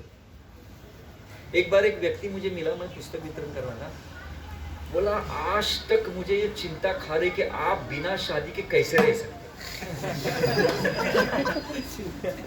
बोले पिता मुझे मत दे दो, मेरे इस प्रश्न का उत्तर दे दो, आपके पास है क्या ऐसा? बोला हमारे पास कृपा है। हो सकता, कभी नहीं हो सकता। कलयुग में हम आंखें बंद करके नहीं चल रहे, आंखें खोल करके चल रहे। इतने भयानक विषय है सामने, अंदर विषयों के इंप्रेशन बैठे हुए हैं, फिर भी खुले हम बोले कि हम विवाह नहीं करेंगे। इतना धाड़स, इतनी कृपा है हमारे ऊपर। बस हमने निर्णय लिया है कि हम कल्याणकृत मार्ग में चलने वाले, बस निर्णय हमारा है, मार्ग देने वाले वो। जैसे भगवान क्लियर बोले, अरे अर्जुन डरो मत, जो कल्याण के मार्ग में है ना, नहीं कश्चित दुर्गति, कभी भी उसकी दुर्गति नहीं होगी। दिखने के लिए होगा, समाज के लिए होगा, भगवान के लिए नहीं। क्योंकि नेहा बेकर विनाश, इसमें कोई रास नहीं। इसलिए चिंता मत कीजिए। मैं हमेशा कहता हूं कि हमें लड़ना है और लड़ना है लड़ना है, बस लड़ते रहिए, लड़ते रहिए, आश्रय में लड़ते रहिए, निश्चित रूप से विजय होगी। भक्ति की कभी हार नहीं होगी। ऐसा कभी दिन नहीं आएगा कि भक्ति हारेगी। भक्ति सबको हरा देती है। मतलब सबसे श्रेष्ठ भगवान को भी भक्ति अगर हरा सकती है तो फिर बाकी लोगों का क्या है। तो भयत्कारी दृष्टिकोण से हमें कभी कभी लगेगा कि हमारी हार हो रही है, हमारी हार हो रही है, हमारी हार हो रही है। नहीं, हमारी जीत ही होगी, क्योंकि फिर शास्त्र गलत होगा। व्यासदेव जो लिख रहे शास्त्र में वो गलत रहेगा। तो हमें पता है कि शास्त्र कभी गलत नहीं होता है। कभी कभी भगवान भयत्कारी दृष्टिकोण से भक्तों को भ्रमित करने के लिए कुछ कुछ गलत कर सकते हैं। भक्त कभी कभी उनके हाथ से गलती हो सकती है, कभी कभी भ्रमित करने के लिए, लेकिन शास्त्र कभी किसी को भ्रमित नहीं करता है।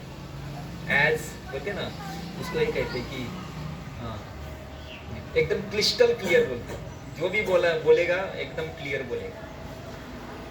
तो शास्त्र कभी किसी को धोखा नहीं देगा। वो व्यासदेव जी ने लिखे, तो फिर व्यासदेव गलत होंगे ना? नहीं ना, व्यासदेव कभी गलत नहीं होंगे। तो भक्ति का कभी रास नहीं होता, कभी नहीं हो सकता। इसलिए मेरी आप सबसे विनती है कि जो भी मार्ग आपने लिया है उस मार्ग को छोड़ना नहीं है। अगर आपको नहीं छोड़ना है तो बस संग में रहिए। जितना आप अच्छे संग में रहेंगे उतना धीरे धीरे धीरे धीरे शक्ति आएगी। निश्चित रूप से भौतिक आसक्ति ही भयत के रूप से हमें थोड़ा सा अधपतित कर देती है। ये भयानक होती है आसक्ति। बड़े बड़े भक्तों के जीवन में भी ऐसा हुआ। विश्वामित्र मुनि, अजामिल के सौवरी मुनि बोले, पृथ्वी के ऊपर विषयों की तरफ देखने से मैं थोड़ा सा विचलित होऊंगा, तो पानी के नीचे जाके तपस्या करने लगे। पानी के अंदर तपस्या करने की शक्ति कितनी है देखो। लेकिन जैसे दो मछलियों को एक दूसरे का संग करते हुए देखे, वो विचलित हो गए। अभी देखो इतना बड़ा तपस्या, पानी के अंदर रह के तपस्या करना, कितने बड़े, लेकिन वो देख के विचलित हो गए। बोले विवाह करने की इच्छा आ गई, बाहर आ गए। बाहर आने के बाद उन्होंने, एक राजा थे, मानदाता राजा थे, बोले मुझे आपकी कन्याओं के साथ विवाह करना है। बोले इनका शरीर पानी में रह के सड़ गया था, पूरा शरीर सड़ गया था। अभी इतना बड़ा ऋषि तपस्या करके उसको ना तो कैसे बोलेंगे? बोले ना बोले तो शाप देगा। बोले देखो मेरी कोई इच्छा नहीं, अगर लड़की ने आपको स्वीकार किया तो करो। तो 50 एक लड़की के साथ करना चाहते थे, वो 50 लड़कियों ने इनको देखा। उन्होंने क्या किया, अपने आत्मबल से अपना सौंदर्य इतना बढ़ाया, इतने सुंदर हो गए, एक नहीं 50 के 50 लड़के आकर्षित हो गए। बोले इनके साथ नहीं विवाह करूंगा। राजा खुश।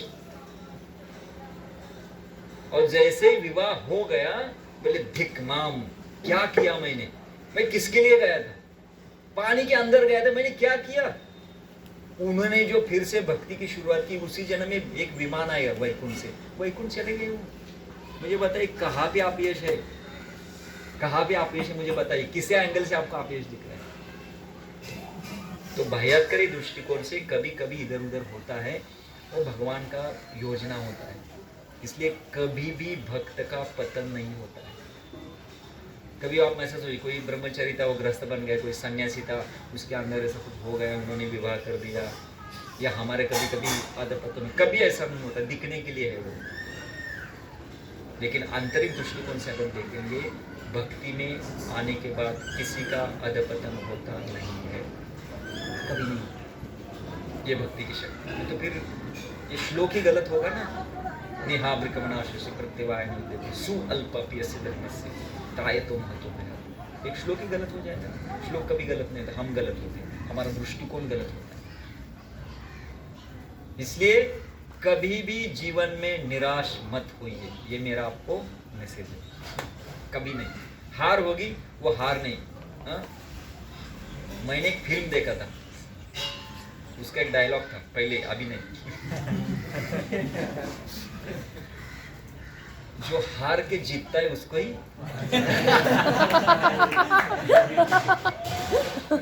वैसे ये भी है, इसमें भी आध्यात्मिक वीर होते हैं, आध्यात्मिक हीरो होते हैं। तो चिंता किसकी? इतना बड़ा संघ मिला है, शास्त्र मिला है, नाम है, विग्रह है, प्रभुपाद है, पूरा गुरु शिष्य परंपरा है। तो डरने की क्या बात? क्यों डरेंगे? क्यों भयभीत हो जाएंगे? लड़ेंगे। कुछ हो जाएगा तो कंधा है रोने के लिए, इतने बड़े कंधे हैं, तो क्या चिंता है? कोई चिंता नहीं, लड़ते रहिए। हरे कृष्ण।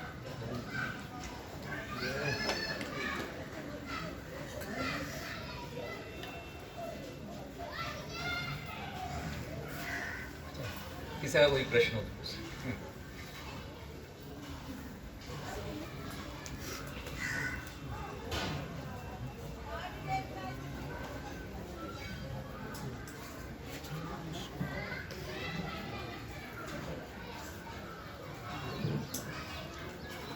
कीर्तन क्या? कीर्तन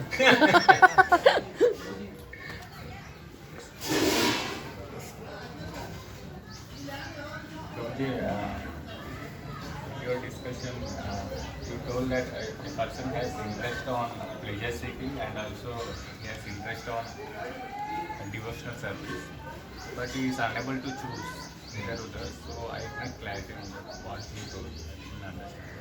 And there is other case also he told he doesn't have interest on pleasure seeking and also he doesn't have interest on devotional service. Again, you told he will born on some boom, something. Will you give clarity on this?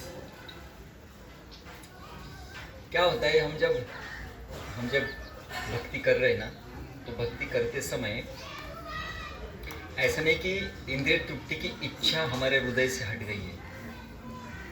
We have desire of sense gratification, pleasure seeking, but still we are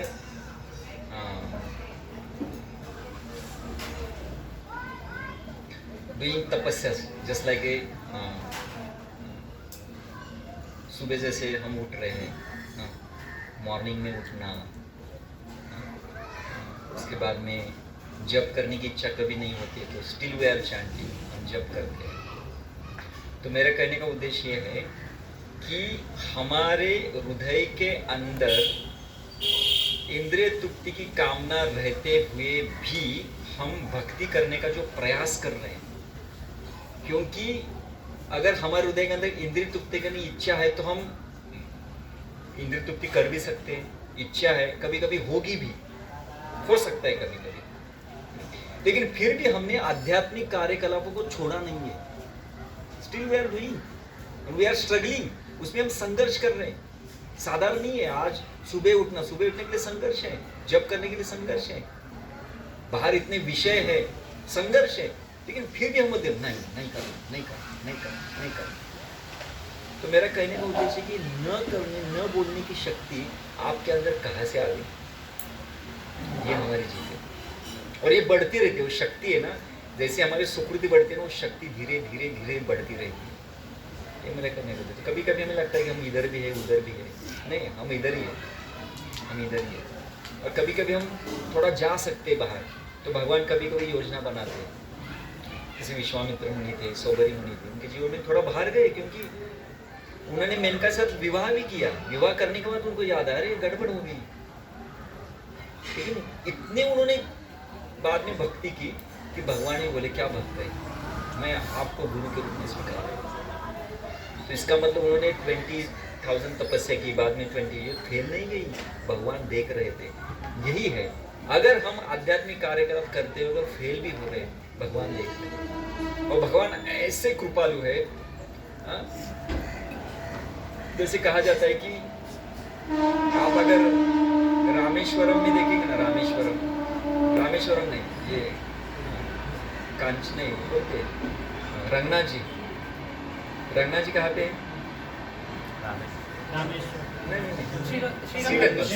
Srirangam में रामेश्वरम में आगे है ना रंगनाथ जी. उनकी आंखें कैसी है? बंद है ना. तो भगवान अपने भक्त के अंदर कभी दोष नहीं देखते, इसलिए उनकी आंखें बंद है. जगन्नाथ जी की आंखें कैसी है? एकदम खुला. तो जैसे भक्त का गुण दिखता है तो जगन्नाथ जी बन जाते हैं. क्या गुण, क्या मेरा भक्त है. ठीक जैसे कुछ दोष देखते तो रंगनाथ जी बन जाते. इतने भगवान कृपालु है. इस जगत में सबसे बड़ा अगर कृपालु कौन है तो भगवान है. इसलिए वो कृपालु है, इसलिए साधु को भेज देते हैं हमारे जीवन में. हर एक व्यक्ति को भगवान पहले मिले थे, जैसे हमें पहले भगवान मिले हैं, इसलिए हम इस्कॉन में हैं. लेकिन प्रॉब्लम क्या है, जब हमें पता चलता है कि नहीं मुझे भगवान को प्राप्त करना, फिर वो दुर्लभ हो जाते हैं. अपने आप वो हवाले करते. कैसे? क्योंकि हम भक्ति में प्रवेश किया है इसलिए भगवान की कृपा हमें पहले थी, इसलिए इनकी कृपा से हम भक्ति में प्रवेश करके किसी साधु के संगति में गए। अभी भगवान को पाना थोड़ा कठिन है, लेकिन पहले तो मिले थे। जब हम नास्तिक थे, अधार्मिक थे, पाप कर रहे थे, तो भगवान की कृपा से हम यहाँ पे आए, उनके ही कृपा से। बोले ना गुरु कृष्ण प्रसाद है, तो कृष्ण की कृपा से गुरु मिलते, गुरु की कृपा से कृष्ण मिलते। लेकिन पहले किसकी कृपा होती है? पहले किसी साल पहले कृष्ण की कृपा होती है, किसी के माध्यम से। तो कृपा के साधन भगवान बना रहे हैं। इसलिए मेरा मैसेज आप सबको एक ही है कि हमें निराश नहीं होना है, बस करते रहना चाहिए। कभी कभी हम इधर उधर हो सकते हैं। अर्जुन ने प्रश्न उठाए थे कि न घर का न घाट, कभी इधर गया उधर गया, तो बीच में अगर फंस गया तो क्या करे, अर्जुन का प्रश्न है। लेकिन भगवान बोले कभी भक्त मेरा बीच में फंसता नहीं, उसका पक्ष भक्ति का ही रहता है। बाह्यकारी दृष्टिकोण से उसका पक्ष वैसा लगेगा, लेकिन वैसा नहीं। इस दृष्टिकोण से मैंने 2-3 एग्जाम्पल, ठीक है। और किसी कुछ पूछना? यस। हरे कृष्ण प्रभु जी।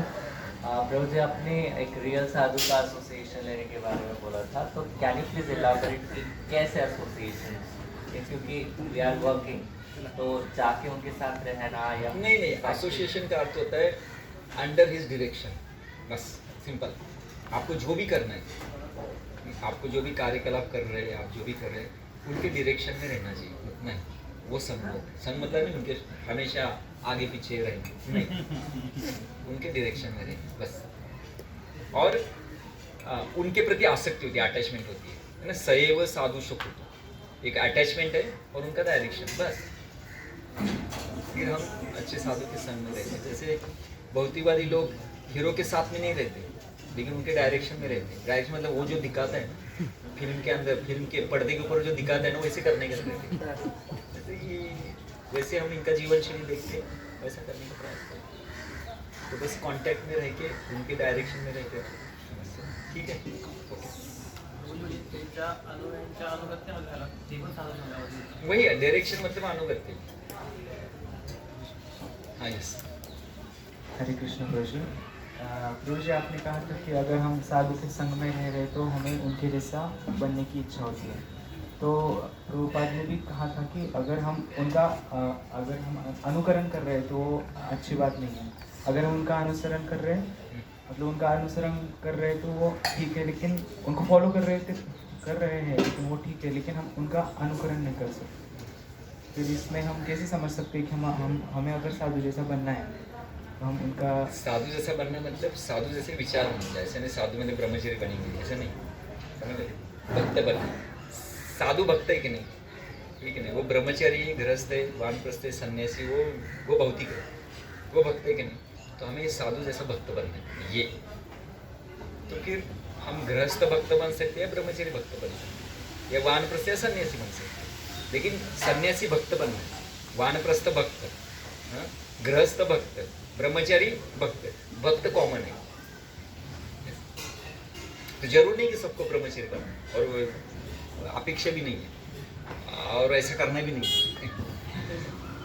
नहीं जरूरी। तो पूरा जो समाज होता है ना, वो 4 वर्ण और आश्रम से भर जाता है। अगर ब्रह्मचारी है तो गृहस्थ भी चाहिए, वानप्रस्थ भी चाहिए, सन्यासी भी चाहिए। सब लोग ब्रह्मचारी बनेंगे तो थोड़ा इम्बैलेंस हो जाएगा, बैलेंस होना चाहिए। तो भगवान ऐसा बनाए, तो सबके लिए वो पॉसिबल नहीं, लेकिन ब्रह्मचारी बनेंगे तभी यश है, गृहस्थ बनेंगे तो अपेक्षा, ऐसा कुछ नहीं। सबसे इम्पॉर्टेंट है साधु संग।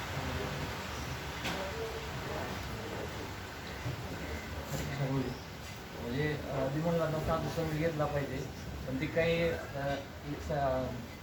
संडेला वगैरे लेक्चर वगैरे असतो, त्यावेळेस आम्ही अटेंड करू शकत नाही ना, जॉब काही गुरुवारची सुट्टी आहे, त्यावेळेस आम्ही लेक्चर वगैरे अटेंड होऊ शकत नाही, आणि त्यावेळेस काय केलं पाहिजे जॉबच्या अभावी थोडं सत्संग म्हणा, बाकी सत्संग सिर्फ संडे को रहता है क्या, बाकी नहीं रहते? तो साधु सिर्फ एक ही साधु नहीं रहते, अलग अलग साधु रहेंगे, अलग अलग रहेंगे। जहाँ पे जो भी सुबह सुबह क्लास के लिए आते हैं, वहाँ पे भी साधु संग। अगर कोई भक्त यहाँ पे आके अगर गुरु शिष्य परंपरा का प्रामाणिक प्रतिनिधि है, अपने गुरु का उन्होंने पूर्ण रूप से आश्रय लिया है, तो ऐसे व्यक्ति के अंदर रहते हुए कोई भी हो, कोई भी, हमें वो चाहिए, हमें चाहिए कि एक तो उसने गुरु शिष्य परंपरा का अच्छा आश्रय लिया है, प्रामाणिक है वो, और दूसरा है कि अपना जीवन में अच्छी तरह से जी रहा है। फिर समस्या क्या है? कोई भी व्यक्ति, कोई भी। इसलिए अपने संप्रदाय में शिक्षा गुरु को अनेक शिक्षा गुरु कहेगा। अनेक क्यों? क्योंकि एक का सन पॉसिबल होगा नहीं होगा, तो अनेक, कोई भी। और सबसे इम्पोर्टेंट इजीली एक्सेसिबल होनी चाहिए, हमारे साथ इजीली एक्सेस होना चाहिए, नहीं तो फिर एक्सेस ही नहीं तो फिर गड़बड़ है। इसलिए मल्टी होनी चाहिए। सब अगर एक के पीछे पड़ेंगे तो क्या होगा नहीं। इसलिए और कुछ अगर मुख्य डिसीजन है तो फिर वो हो सकता है, लेकिन छोटे मोटे कुछ ऐसा रहता है। बहुत से प्रीचर्स रहते हैं, इतने यहाँ पे भक्त हैं, उनके साथ आप रहते हुए करना चाहिए और लेक्चर्स सुनना चाहिए। अगर आपको, जैसे मुझे ऐसा फिजिकल किसी का एसोसिएशन नहीं मिला ज़्यादा, लेकिन मैं क्लासेस बहुत सुना, तो क्लास सुनना चाहिए, उनसे हमें उनका मूड समझ मिलता है। क्लास तो रिकॉर्डेड होती है, सुनना चाहिए, ठीक है।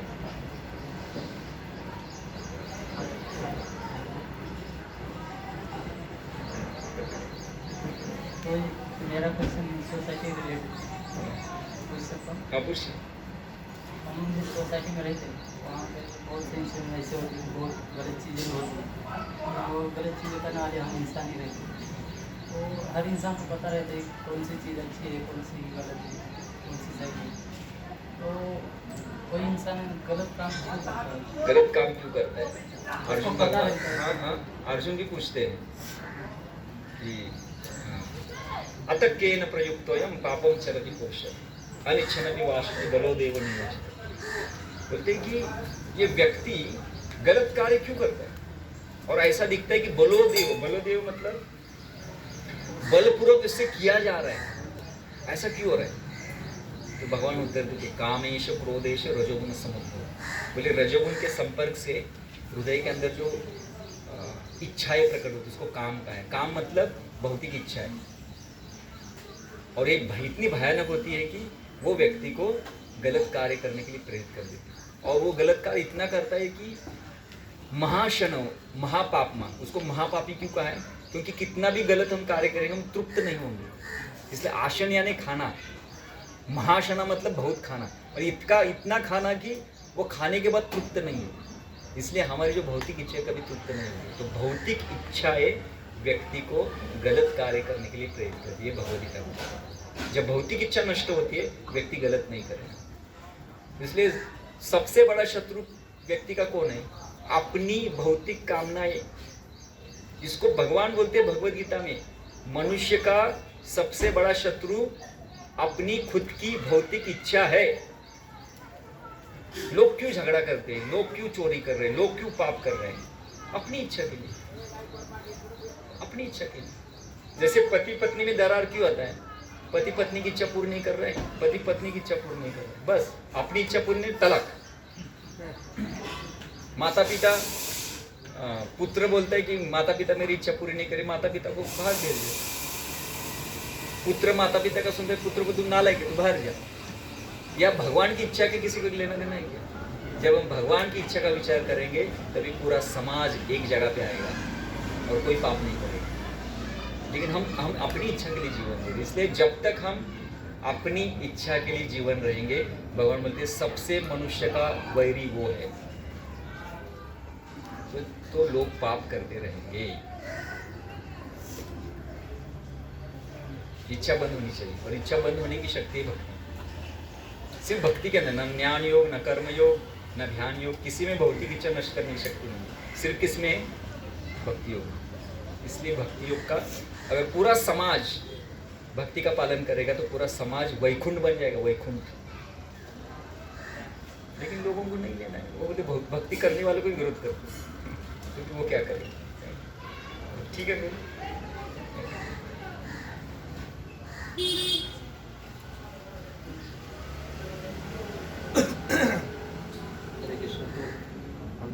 जब भक्ति में आते हैं, है ना, और भक्ति में आते आते भक्ति थोड़ा आगे जाते हैं, थोड़ा अपनी लाइफ को रेगुलेट करते हैं, हमें पता लगता है क्या खाना है क्या नहीं खाना है ना, किससे हमारा लाइफ कैसे चलेगा। तो जब हम और प्रिसाइज जाते हैं हमें पूरा पता लगता है, फिर भी हम क्या कहते हैं, हमें पता है हमें वो नहीं खाना है, हम उसको कभी कभी खा लेते हैं और हमारा शेड्यूल पूरा लाइफ में क्या कहते हैं डिस्टर्ब होता है भक्ति का। वो ना कहने का बल जो है वो हमें कब प्राप्त होगा कि हमें पता है वो हमारे लिए अच्छा नहीं है, तभी हम उसको कभी कभी लेते हैं खाते हैं और भक्ति का जो डिस्टर्ब करते हैं शेड्यूल लेता है। जीवन में ना पाप कभी नहीं करना चाहिए, इंद्रिय तृप्ति का शिकार हम हो जाएंगे, समझ रहे? क्या फर्क है इंद्रिय तृप्ति और पाप में? पाप कभी नहीं करना चाहिए, वो शास्त्र की प्रतिकूल है। जैसे मैंने थोड़ा स्पाइसी प्रसाद लिया, ये इंद्रिय तृप्ति के पाप है? इंद्रिय तृप्ति पाप तो नहीं ना, तो पाप से मुक्त होना। इंद्रिय तृप्ति की इच्छाओं से बाहर निकलने के बहुत समय जाएगा, लेकिन पाप हमें अभी स्टॉप करना। जैसे आप बोलेंगे ना मैं मांस खाऊंगा, मांस खाना इंद्रिय तृप्ति नहीं, क्या है? पाप। तो साधकों के जीवन में पाप से रहित जीवन जिए, इंद्रिय तृप्ति का शिकार हो रहे चिंता मत कीजिए, वो धीरे धीरे आएगा। इंद्रिय तृप्ति करना इतना भयानक नहीं है जितना भयानक क्या है? पाप है। तो इंद्रिय पाप करते समय भक्ति है ना, भक्ति में आप दूर नहीं होंगे, लेकिन इंद्रिय तृप्ति में कभी कभी इंद्रिय तृप्ति करते करते दूर हो जाएंगे, क्योंकि इंद्रिय तृप्ति हमें क्या बोलती, थोड़ा सा एक ये देती है, दैन्यता देती है कभी, अरे मैंने ऐसा नहीं करना नहीं चाहिए, तो कभी कभी वहां से उठ सकता है। तो इंद्रिय तृप्ति खराब नहीं है, खराब क्या है? पाप। इसलिए एशाम तो अंतगतम पापम जनानाम पुण्य कर्मणाम एशाम क्या द्वंद्व निर्मुक्त भजन्ते माम दृढ़वता। तो भक्ति में दृढ़ हम कभी बनेंगे जब पाप नष्ट हो जाएंगे। इंद्रिय तृप्ति का विचार नहीं है। इंद्रिय तृप्ति क्या है कि जब हम शुद्ध भक्ति में आते हैं, इतने हायर स्तर पे आते हैं ना, तब इंद्रिय तृप्ति के विचार हमें बहुत खराब लगने लगे, समझ रहे ना? लेकिन अभी इस अवस्था में हमारे लिए इतना ज्यादा वो इंद्रिय तृप्ति के इसमें नहीं जाना है। और मुझे बताइए, एक्चुअली यहाँ पे जो प्रसाद बनता है, यहाँ पे जो हम देखते हैं, वो इतनी बड़ी इंद्रिय तृप्ति नहीं है, इतनी बड़ी नहीं है। भगवान को दिखा के हम ले रहे हैं, इतनी बड़ी नहीं, थोड़ा है, मैं ऐसा नहीं बोला नहीं है, लेकिन वो पाप नहीं है। अगर वो पाप नहीं है तो उसको प्रसाद समझ के लीजिए, क्योंकि गुरु महाराज एक बार बोल रहे थे कि प्रसाद एंड कीर्तन इज कनेक्टेड टू कृष्णा। ये प्रसाद और कीर्तन क्या है? भगवान की क्या है? कनेक्शन में, इसलिए उसमें आनंद लेना एक भक्ति का एक अंग है। हम कहाँ पे आनंद लेंगे फिर? क्या हम बाहर जाके कीर्तन करेंगे? आनंद तो लेना है ना। किस में आनंद ले रहे हैं? जो चीज कृष्ण को कनेक्ट है। इसलिए प्रसाद हमने भगवान को अर्पण किया है, उसमें आनंद ले रहे हैं। कीर्तन ही है, उसमें आनंद ले रहे हैं। तो ऐसा नहीं कि भक्ति मतलब आनंद लेना ही नहीं है। अरे भाई, भक्ति में आनंद ही आनंद है। गौर निताई दे रहे ना, हाँ, दयाल निताई चैतन्य बोले नाच रहे हमारा मन, तो नाचना है। तो उसमें अगर बोले नहीं मैं ना खुद के आनंद, मुझे नाच के मुझे आनंद मिल रहा है, इसलिए मैं नहीं नाचूंगा। अरे भाई, नाच के आनंद मिल रहा है तो ले लो ना। और मुझे बताओ, नाचते हुए आपको आनंद मिल रहा है तो भगवान नाराज हो जाएंगे क्या? बोलेंगे अरे आप आनंद ले रहे, मैं आपकी तरफ देखूंगा नहीं, ऐसे बोलेंगे? अरे खुश हो जाएंगे, बोले मैं भी आता हूँ नाचने के लिए। कृपा का ये नहीं है। भगवान का मत्सर है क्या? नहीं, निर्मत्सर है ना। तो अगर आप खुशी से नाच रहे तो भगवान बोलेंगे नहीं मुझे अच्छा नहीं लग रहा। भगवान खुशी से नाचेंगे। पाप भगवान को पसंद नहीं, समझे? पाप और इंद्रिय तृप्ति में जो भोग की जो कामना होती है वो थोड़ा भयानक है। तो आगे जाने के बाद वो समझ में आएगी भोग की कामना। अभी जो हम कर रहे हैं ना वो थोड़ा सा मिश्रित है, मतलब कभी भक्ति भी हो रही है, कभी भोग की कामना से इंद्रिय तृप्ति हो रही है। तो थोड़ा बाद में धीरे धीरे आगे जाने को समझ में आए तो भोग की कामना बाजू करते हुए जितना आपको कृष्ण भावना में आनंद मिलता है लेना चाहिए। कभी ऐसा मत सोचना चाहिए कि आनंद नहीं ले रहा है, आनंद के लिए तो है, ठीक है ना? मुझे प्रश्न होता है, जैसे प्रभुपाद जी ने पत्र में लिखा है कि हमारा जो मार्ग है ये ऑस्टेरिटी का मार्ग भी, भक्ति का मार्ग भी, कि ऑस्टेरिटी थोड़ी बहुत रहती है, हमें ऑस्टेरिटी करनी नहीं चाहिए। मेरा क्वेश्चन ये था कि हमारे प्रारब्ध के अनुसार हमारा मृत्यु निश्चित होता है, मतलब इतना हम टाइम जीने वाले हैं, ये सब प्रारब्ध के अकॉर्डिंग कि आपके आयु 80 साल। तो मान लीजिए कोई साधक है जो भक्ति में है, वो ऑस्टेरिटी कर रहा है, मान लिया, तो उसका क्या मतलब, जैसे हमारे मंदिर में कुछ साधक हैं जो बहुत ऑस्टेरिटी करते हैं, तो मेरा क्वेश्चन ये था कि वो ऑस्टेरिटी करते करते क्या उनके जो उनका इंटरवल है लाइफ का पूरा जिएंगे या पहले भी जा सकते हैं, क्या लगता है? देखो, किसी को आध्यात्मिक जीवन अगर जीना है, ये प्रारब्ध क्या है, ये ऑस्टेरिटी क्या है, उसको जीरो करना है। किसी को अगर आध्यात्मिक जीवन जीना है ना, तो शरणागत होना है बस। ये क्या ऑस्टेरिटी और प्रारब्ध के बारे में सोचना, हम प्रारब्ध में सोचने के लिए नहीं आए। हम पूरा जीवन आपके लिए देना है। मेरा मृत्यु आदि हो, 10 साल के बाद हो, 50 साल के बाद हो, या कभी भी हो, मुझे उससे लेना देना नहीं है। ये जो विचार आते हैं ना, ये योगियों के विचार है। योगी होता, मैं ऑस्टेरिटी करूँगा, मैं अपने प्रारब्ध को नष्ट करूँगा, मैं ऐसा करूँगा। ये मैं जब आएगा ना, वो भक्त नहीं। तो शरणागत होना है। आप हमें बताइए, जो लाइफस्टाइल प्रभुपाद जी दे रहे हैं उसको स्वीकार कीजिए। श्री चैतन्य महाप्रभु बोले आपको सिर्फ 2 चीजें करनी है। जैसे भी हो सके आपको नाम लेना है, बस किसी की निंदा मत करना। ये 2 अगर कार्य करोगे तो मैं आपको भगवत धाम लेके जाऊंगा। कौन बोल रहे हैं? अगर भगवान इस तरह से बोल रहे हैं तो ठीक। निंदा मत कीजिए, जैसा भी हो सके आपको जाओ। उन्होंने 16 माला नहीं बोला है, नाम लेने के लिए बोला। ये प्रोपा जी ने नियम डाला है। वो तो इस तरह से बोलते, तो आपने से बोला अभी ऐसा नहीं बोल सकते, क्यों जी मैं अभी प्रोपा जी की पार्टी चेंज करके श्री चैतन्य महाप्रभु की पार्टी में जाता हूँ। और मैं आपको बताता हूँ, कुछ गुरु ऐसे रहेंगे जो अपने शिष्य को 16 माला भी नहीं करने देंगे अगर उसकी हालत खराब होगी तो। अच्छी तरह से नाम, वो इंटरनल होगा। संस्था के लेवल पे क्या रहेगा? 16 माला। लेकिन प्राइवेट में 1 to 1 में कितना माला जप करेगा वो गुरु डिसाइड करेगा। समझ रहे? तो वो बोलेगा अभी किसी को बताओ मत। ऐसा नहीं, मेरे गुरु ने मुझे 2 ही माला बोला है, बोलना नहीं। फिर आपका पर्सनल लेवल पे चेंज होता है, क्योंकि 16 माला हर एक भक्त को 16 माला करने की शक्ति कभी नहीं हो सकती। कुछ उसकी स्थिति अगर हो सकती है, कभी कभी किसी व्यक्ति को ना इतना बड़ा बीमारी हो सकती है कि जब करते हैं उसका सर अगर दुख रहा है, कभी वैसा होता है, उसको क्या कहते हैं? हाँ, तो ध्यान लगाए तो मर जाएगा वो। तो उसके लिए भक्ति का दूसरा भी अंग दे सकते हैं। ये क्या है? संस्था के लेवल पे नहीं, तो किस लेवल पे होगा? 1 to 1। इसलिए आंदोलन ही बहुत ऐसा एकदम नमो महावदनीय है इस तरह से। तो इंस्ट्रक्शन चेंज करने की शक्ति गुरु में होगी, इसलिए वो गुरु है। एक विभू चैतन्य करके एक प्रभुपाद जी के शिष्य थे वृंदावन में, अभी वो नहीं है। तो पहले से ना कृष्ण बलराम को सुबह के 8 या 9 कितने भोग लगते थे, वो सभी भोग वो बनाते थे। सब्जी कट करना, कुकिंग करना, बर्तन मांजना, ये सब वो करते थे। और एक बार कुछ भक्त गए प्रभुपाद जी के पास, बोले प्रभुपाद वो है ना, जप नहीं कर रहा है। प्रभुपाद जी इधर आ जाए, वो दिन भर क्या करता है पता है आपको? उसको जप करने के लिए समय ही नहीं है। क्यों? क्योंकि वो दिन भर क्या कर रहा है? भगवान के लिए। अब मुझे बताइए, अगर कोई व्यक्ति पूर्ण अपनी शक्ति भगवान की सेवा में लगा रहा है और गुरु के अंडर है, क्या जरूरत है जप करने की?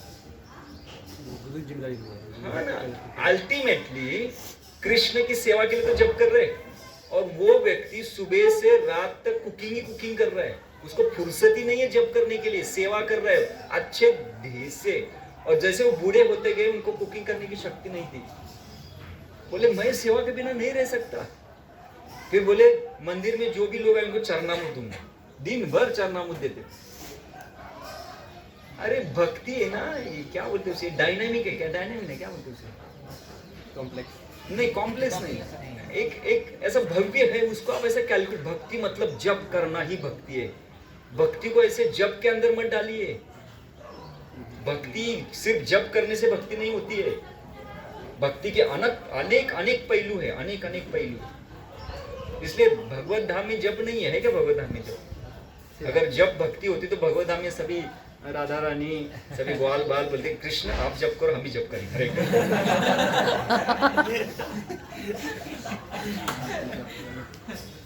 ये तो एक क्या बोलते एक नियम दिया गया है ताकि हम थोड़ा डिसिप्लिन रहे। लेकिन भक्ति है ना, भक्ति कुछ हटके है। जो दिखता है वो भक्ति नहीं, भक्ति कुछ हटके है, उसका अनुभव किया जाता है।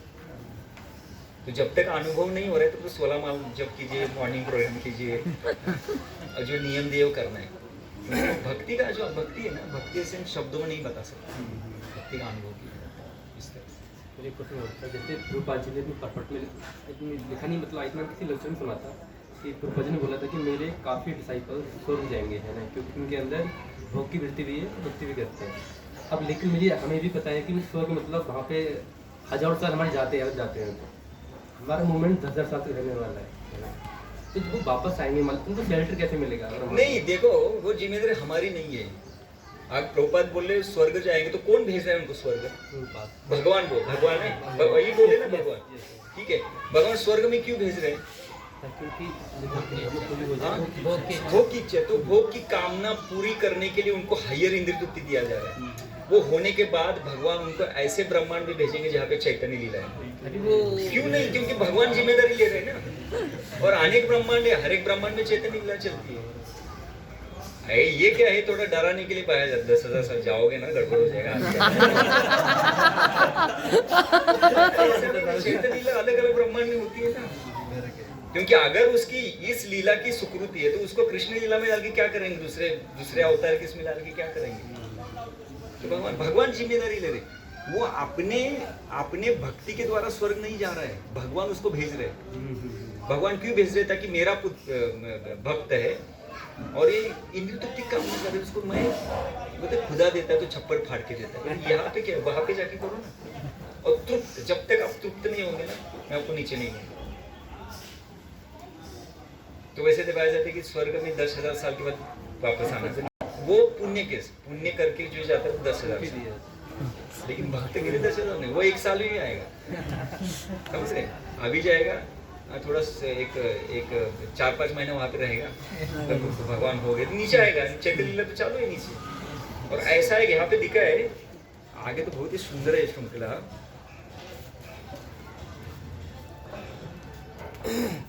हाँ, अभी क्या बोलते हैं देखो, पूर्व अभ्यास तेनेव हियते ही वशो इस जिज्ञासूर्प योगस्य शब्द ब्रह्म अतिवर्तते। तो कहते हैं उसने जो पूरा अभ्यास किया है, जब वो स्वर्ग से वापस आता है या फिर से उसको जन्म लेना पड़ता है, समझो उसका जन्म अभी उसको भगवत धाम नहीं मिला तो जन्म लेना पड़ेगा। वो जब जन्म लेगा इस पृथ्वी के ऊपर तो उसका जो पूर्व अभ्यास है, उस पूर्व अभ्यास के कारण हियते मतलब आकर्षित होता है। कहाँ पे आकर्षित होता है? अवश्य मतलब क्या है? जैसे हम इंद्रिय तृप्ति के लिए अवश्य हो जाते हैं, अपने आप आकर्षित होते हैं, वैसा ये भक्ति के लिए अपने आप आकर्षित हो जाएगा। बहुत ये मैं देता हूँ। तो क्या इसमें हार है? वो जीते समझिए, जन्म में हम इंद्रिय तृप्ति में थोड़ा गड़बड़ हो गई, करना नहीं है लेकिन अगर हो गई तो अगले जन्म में हमें भक्ति की तरफ आकर्षण बढ़ेगा। यहाँ पे दे रहे भगवान। और इसका मतलब ये नहीं कि इंद्रिय तृप्ति करते, हम इंद्रिय तृप्ति को ना बोलते फंस गए। तो ये जो प्रयास था, ये प्रयास भगवान देख रहे, बोले अच्छा आपको इंद्रिय तृप्ति में हराया, चिंता मत करो, अगले जन्म में आप इंद्रिय तृप्ति को हराओगे, क्योंकि भक्ति की तरफ मैं आकर्षित करने की शक्ति आपने देता है, तो मिले आओगे। तो चिंता मत कीजिए, बस रहिए और करते रहिए, लड़ते रहिए। लड़ना बस, छोड़ना नहीं, गिव अप नहीं करना, प्रयास। ठीक है। भगवान का एक गुण है कि भगवान सर्वव्यापी है, मतलब ओमनीपोटेंट है, हर जगह प्रेजेंट है। एंड अगर हम देखें क्या कहते हैं, तीसरे में भी इसका रेफरेंस है, जिस भगवान की लीला at the same time Golok में चलती है, नित्य लीला चलती रहती है गोलोक में। And eight the same time भगवान अवतार लीला भी लेते हैं अलग अलग ब्रह्मांड में, जैसे अपने कहते हैं इस ब्रह्मांड में दूसरे में आते हैं। तो जो भगवान के जो पार्षद होते हैं एट द सेम टाइम, मेरा क्वेश्चन ये है कि मतलब भगवान सर्वव्यापी है और जो उनके पार्षद जैसे जो उनकी अष्टसखी है ना, वो एट द सेम टाइम भगवान की सेवा गोलोक में भी करती है, एट द सेम टाइम ब्रह्मांड में आती भी करती है, एट द सेम टाइम दूसरी अवतार लीला भी चल रही है। तो मेरा डाउट ये था कि जो भगवान जितने भी इंटरनल जो पार्षद होते हैं, जो ब्रज में रहते हैं, या फिर जो वो मतलब उनके सबके अंदर ही सर्वव्यापी वाला गुण होता है। तो भगवान कर देते ना, जैसे भागवत में वर्णन है कि जब भगवान की 16,100 विवाह हो रहे थे, तो ऐसे नहीं एक ही मंडप में हो रहे थे, 16,100 मंडप थे, 16,100 वसुदेव देवकी थे और 16,100 द्वारका के लोग भी थे। हर एक मंडप में उपस्थित थे वो। तो भगवान खुद का भी मतलब वो शक्ति, भगवान की सब शक्ति है ना, तो भगवान सबको जितने वो होते हैं उतने उनका विस्तार करते। तो और प्रभुपाद हर एक मंदिर में है, प्रभुपाद जी विग्रह नहीं, प्रभुपाद जी हर एक मंदिर में उपस्थित। इस्कॉन का जहाँ मंदिर है वहाँ पे प्रभुपाद जी है। उनको जो भी दिया जाता है प्रभुपाद जी स्वीकार करते हैं। हमारी प्रार्थना, हमारा जो भी ऑफर करते हैं प्रभुपाद जी स्वीकार। हर एक मंदिर में एक एक प्रभुपाद है, यहाँ पे भी है। यहाँ पे भी भगवान की शक्ति है ना, विस्तार।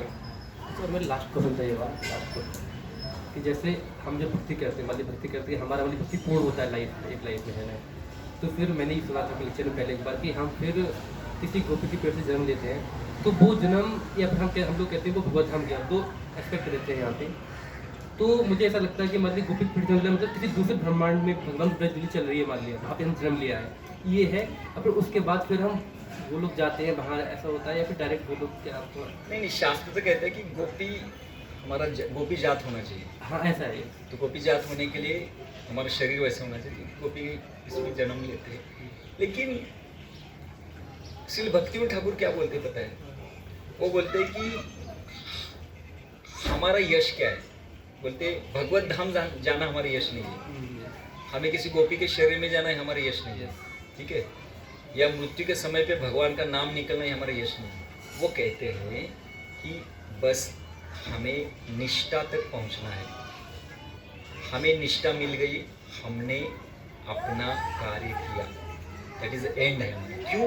क्योंकि निष्ठा के बाद व्यक्ति क्या करता है? पूर्ण भक्ति करता है। जीवन का उद्देश्य क्या है? भगवत धाम जाना है, भक्ति करना, सेवा करना, बस। तो श्री भक्तिविनोद ठाकुर कहते हैं निष्ठा मिल गई, आपका काम हो गया। तो भगवान को यहाँ रखने दो, गोपी के शरीर में डालने दो, भगवत धाम रखो, अमेरिका में रखो या पुणे में रखो, कहाँ भी रखने दो उनको, वो चिंता नहीं करनी। हमें क्या करना है? निष्ठा को कहा है जो प्रैक्टिस है ना, उसमें निरंतरता, बस उसमें अंतर नहीं होना चाहिए, इतना करना है, बाकी सब गिफ्ट है। समझ रहे? तो कौन से ब्रह्मांड में जाएंगे, कहाँ पे जाएंगे, उसको छोड़ दीजिए, बस निरंतर प्रैक्टिस कब होगा वो हमारे यश। ठीक है, Hare Krishna. Yes. Who is sadhu and who is rishi? Like what is Rishi, the हाँ। difference between sadhu and rishi or saint and sage? Bhagavatam में ना जब इनका प्रसंग है, शौनक ऋषि, सुत गोस्वामी, इनका जब प्रसंग चल रहा है तो प्रभुपाद जी वहाँ पे एक ऋषि तत्व के बारे में बोल रहे हैं। तो ऋषि तत्व है, उसके अंदर साधु, गुरु, ऐसे अनेक जो आध्यात्मिक लोग आएंगे, लेकिन तत्व एक है, ऋषि तत्व। तो ऋषि तत्व को वो डिफाइन कर बोले 3 चीज है। ऋषि तत्व के अंदर कौन कार्य करता है? एक तत्व है, this is a one principle. तो उसमें पहला कहते हैं कि वो व्यक्ति को पता होना चाहिए कि भौतिक जगत की बीमारी क्या है। ये भौतिक जगत में सबसे बड़ी बीमारी क्या है उसको पता होना चाहिए। दूसरा, उस बीमारी का सॉल्यूशन क्या है उसको पता होना चाहिए। और तीसरा, उस सॉल्यूशन को देने के लिए अपना पूरा जीवन उसको देना चाहिए। 3 चीज इसके पास है, वो ऋषि है। समझ? तो ऋषि एक तत्व बन गया। हाँ, तो उसको कहने के लिए हम क्या कहते हैं? साधु है, ये गुरु है, ये महात्मा है, ऐसा। लेकिन ऋषि मतलब ये 3 चीज है। अगर किसी महात्मा में 2 रहेगा, किसी महात्मा में 1 रहेगा, लेकिन वो ऋषि नहीं है। ऋषि चाहिए, अगर साधु को ऋषि बनना है तो 3 चीज, अगर वो साधु इन 3 चीजों को कार्य करे। जैसे प्रभुपाद जी ने, उनको पता था कलयुग का बीमारी क्या है, ये भवरोग है, ठीक है। भवरोग का औषधि क्या है? हरिनाम। हरिनाम देने के लिए प्रभुपाद जी ने पूरा जीवन उछाल दिया। ऋषि है वो, एक ही समय में साधु भी है और ऋषि भी है। ऋषि तत्व होता है, प्रभुपाद जी तात्पर्य में बता है। इस तरह से 3 चीज, ठीक है। वो सेकंड वाला आप रिपीट करेंगे? पहला तो है कि भौतिक जगत का रोग क्या है, सॉल्यूशन क्या है, परमानेंट सॉल्यूशन। और पता है क्या कि ये जो परमानेंट सॉल्यूशन था ना, ये व्यासदेव जी ने देखा था, है ना। व्यासदेव जी ध्यान लगा रहे थे ना, तो माया जब मार रही थी उनको देखा था कि भक्ति ही सॉल्यूशन है। तो प्रोपा जी ने वहां से उठाया, भक्ति सॉल्यूशन है। भक्ति देने के लिए उन्होंने पूरा जीवन घर का त्याग कर दिया। तो प्रोपा जी सही में ऋषि है। तो कोई भी व्यक्ति इस तरह से, तो हमें भी सिखाया जाता है कि भौतिक जगत की बीमारी पता है, सॉल्यूशन पता है, सबको दे रहे। तो ये परंपरा चलती रहेगी। आपको ही बनना है, आपको ही बनना है। पैंट शर्ट में हो, धोती कुर्ता में हो, वो महत्वपूर्ण नहीं है। महत्वपूर्ण क्या है? इन 3 तत्वों को पालन करना। ठीक है,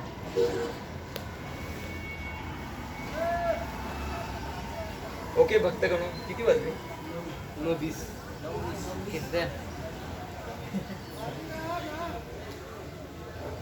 कीर्तन के लिए फिर